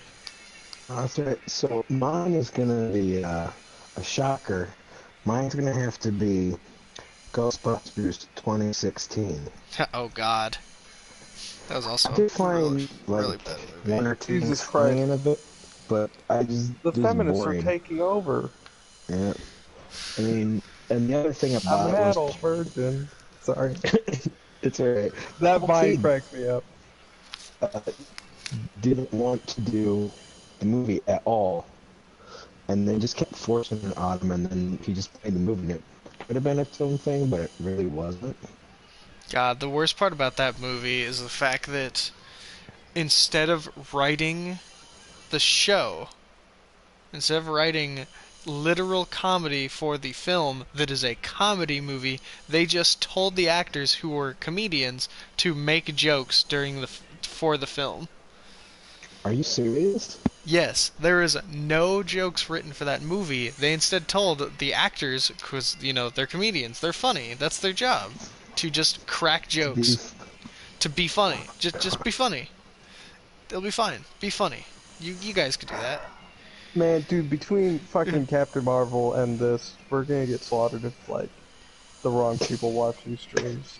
I know, that's what I was Uh, worried about. No, it's fine. I'll just tell him to go check out Slightly Poorly Gamers channel. Tell him that. He's the one who's hating on these. That's, Okay, to be fair, I also was in support of Captain Marvel. I think Captain Marvel's actually pretty good. Now, Ghostbusters 2016, I won't defend that Okay. movie because that was the first film where I was called out for being sexist for hating on it, and I was upset because I knew the minute there was anything announced about it, it was going to be bad. It just ended up also being bad. The CGI, I was I bad. agree. Well, I agree. It looks like it's the same CG from the film 13, The Haunted Mansion, starring Eddie Murphy from 2001. It looks There's no- just as bad. and there's no, I don't know what the word for it is. Continuity? Because at the last scene, the bad monster destroys a bunch of stuff, right? And then they defeat the monster, and everything gets back to find that nothing happened.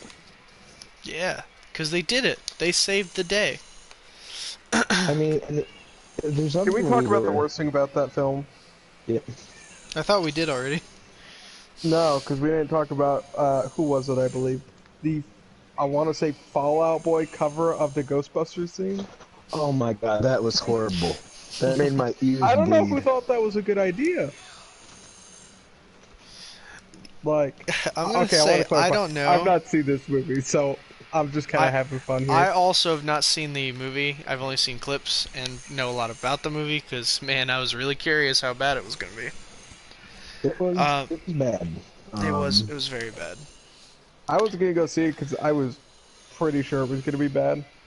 But honestly, I think this is a category where, you know who wins the award? I think all three win this award. I cannot... I mean, Last Airbender, to me, is the worst movie of the decade. Suicide Squad, though, I will not argue, is also one of the worst movies of the entire decade.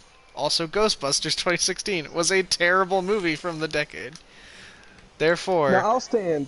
Suicide Squad on its own, I wouldn't have given it any time, honestly, to say Yeah. it's the worst of the decade. It's the fact that it was so bad, but somehow scraped an Academy Award, even if not for specifically the filmmaking, Very true. the writing or directing or acting or any of that. Yeah. No, I trust me. I understand. So If you guys aren't willing to back up the Last Airbender, then I'm totally cool with saying they all win because they're all fucking terrible. I've never seen the last Airbender, so Okay. I saw it twice in theater. Ooh, that's too bad. I actually, weirdly, I didn't hate it. I didn't like it. I was like, oh, alright. Keep in mind, Dragon Ball Evolution came out not too long before that. Right, that was the other movie I said came out, but it did not come out within the decade, so I couldn't. Oh, I include knew it. for a fact that's what you were talking about once you said Last Airbender. Yeah, it was between Last Airbender or Dragon Ball Evolution, which, to be honest, I probably would still go with Last Airbender, because honestly, when I left the theater, I actually didn't mind Dragon Ball Evolution, but I was also much younger, and then going back to it, like, honestly, I'd still say Last Airbender is drastically worse, because it's far more boring and bad. Dragon Ball Evolution, at the very least, looks like a low-budget, shitty movie that I can laugh at for being so goddamn shitty.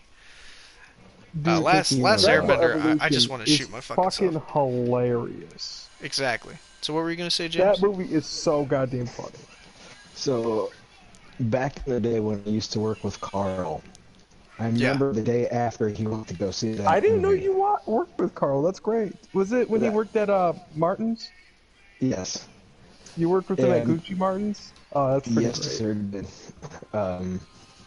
So, he came back the day after he saw that movie, and his face was just utter depression and disappointment, and all he did was bitch and moan about how bad it was and how it didn't follow the anime, and it was great. See, it sounds That's like the it's thing. even better time. Good to know things haven't changed. Oh, we actually considered having him on stream tonight just to talk about this kind of stuff, because we knew he'd have a lot to say. Okay, no, I'm really glad we didn't. Because we'd have Carl, too but much this would to have turned say. into even more of a shit show about Dragon Ball Super. So yeah, so Like- I'm gonna say everything wins this award because man, movies are bad. I also had all these wrestling categories, but as I said, we'll just like say we'll just talk about them at some other Alright, time. but what 'cause- what is don't the have a lot most to talk garbage media thing of the decade? Oh God, I Garbage don't want media to. thing? Okay, I don't want to talk about that because Um, I feel like it'd have to get political, and I try and stay away from that. No, Especially on stream. I'm not gonna po- say Not media like news. I mean, games, anime, movies, TV shows. that would have to be the greatest meme of all time, Uganda Knuckles. Wait, what was that? The greatest meme of all time, Uganda Knuckles. Oh, Uganda That's Knuckles. the worst thing. That's the worst No, that's entertainment thing of the decade. That is the best, worst thing of the decade. Well, then what's the just worst thing then?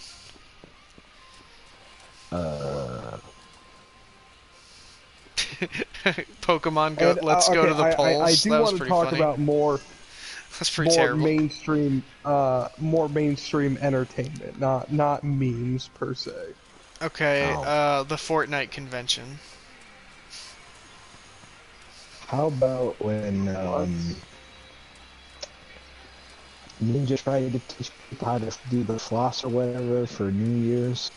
Oh God, when Ninja When had to help nobody did it. host the New Year's Rockin' Eve for like, and it was just entirely uncomfortable because everyone who's at that thing is like over 30. Yeah. I'm not saying he's a bad streamer or anything, it's just... No, he's good. He knows Poor what he's doing. bastard.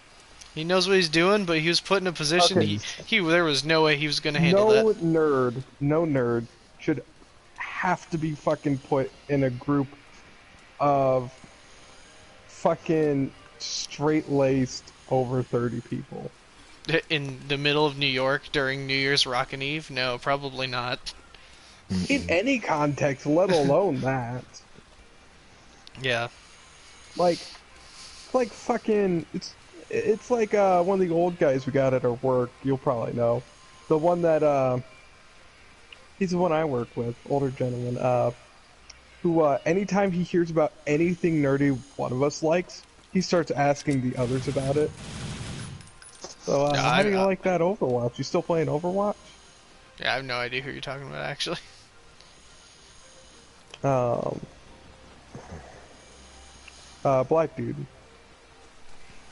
Oh. Older black dude. Yeah, he's great. Yeah, I Oh, talked to he's a him all cool the time. guy, don't get me wrong. I've But, known him like, for years, actually. He's been there forever. yeah. But he'll occasionally grind on me and Emily with shit like just asking us about nerd shit. It's like, dude, we don't like universal nerd shit, dude. You can't just go up to any old fucking nerd and just assume they know all the nerd stuff. Like, I don't I go mean, asking fucking football fans what they think of golf. that's a fair point. Alright, well, we got through the garbage awards. To recap real quick, who won what? Best game was for 2019 Monster Hunter Ice World Iceborne. I know it's an expansion, but it's just enough to be a full-fledged game, so we count it. Garbage game of 2019. There goes your liver. Yep, I'm drinking it up. Garbage game of 2019. We went with Jump Force, only because the only other thing we came up with was Fallout 76, which was a continuation of how garbage it is. But man, Jump Force fucking sucks. Garbage game, but is still fun in 2019. Which extra category was obviously WWE 2K20.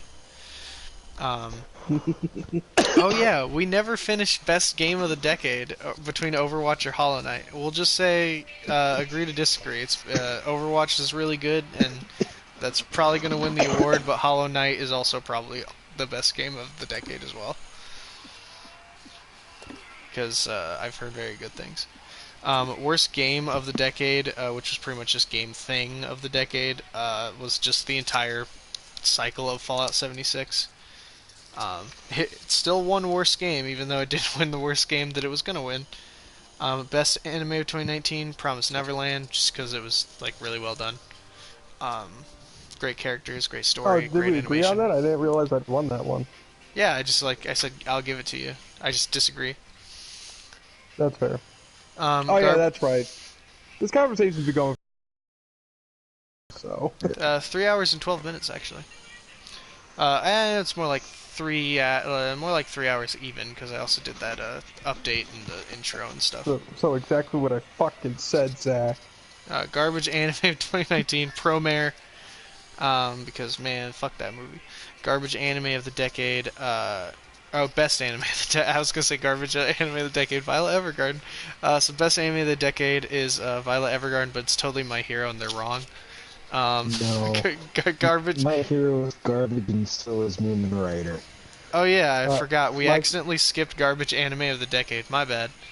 Fuck. I don't know. Somebody pick one, and that's what wins. First one. Sensible Chan and the Seven Brides. I didn't catch a word of that. I was joking. Oh, It's Darling in the Franks. sure. Darling in the Franxx. It's bad. I agree. It is really bad.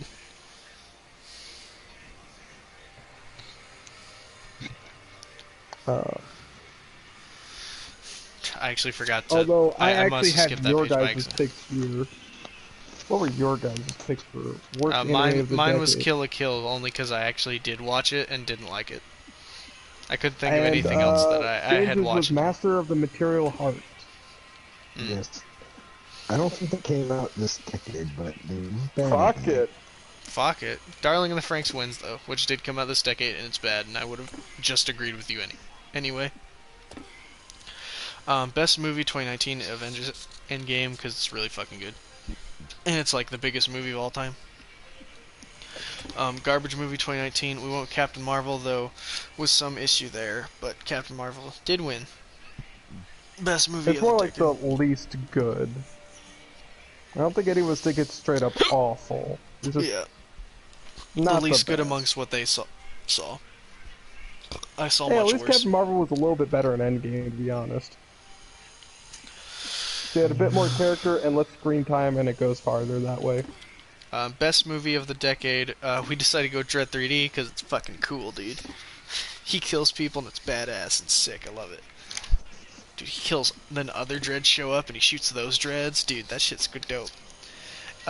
Best animated movie of the decade, the bonus like thing, Spider-Man Into the Spider-Verse, easy. Though there was some other really good movies, but that movie's easily the best one. In terms of also just, an animated movie, that really pushes what the fuck you can do with an animated movie. Yeah, actually looks like a comic book and shit. It's great. I'll be honest, I don't think I've seen quite so animated an animated movie. Garbage movie of the decade, the final, no, yes, yep, and finally the garbage movie of the decade is Last Airbender, Suicide Squad, and Ghostbusters from 2016 because they're all bad. Yay! We did it. Man, 2016 was not nice. They got Suicide Squad and Ghostbusters. Yep. Yep. If you want to leave hate comments, go to Slightly Put Gamers. I can use them. I didn't catch that. I'm sorry, your thing is digitizing. Oh, sorry. It's because my beard was on my mic. I said if you want to leave hateful comments, go to Slightly Put Gamers because I could use them. Yeah, go do that. Go tell him that he's silly and dumb and Also sexist. How can you not like Captain Marvel and the all-female Ghostbusters? Yeah. Did you just assume my gender, sir? Because I have like 72 of them. Okay, now we're getting political. I don't want this one. I'm out of here. Alright, we'll see you guys at the next stream. Don't forget to stay lucky. We'll see you as we rock in 2020. Big year. Also, I forgot to mention one award that I was going to give, but I forgot to. Best thing of the deck of 2019 is the Garbage Gang stream because it's great. I've had so much fun. We're having a great time, and I can't wait to do so much more with you guys. So we'll see you at the next one.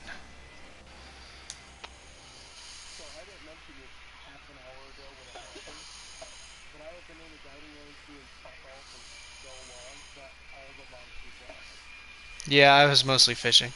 Alright, bye guys.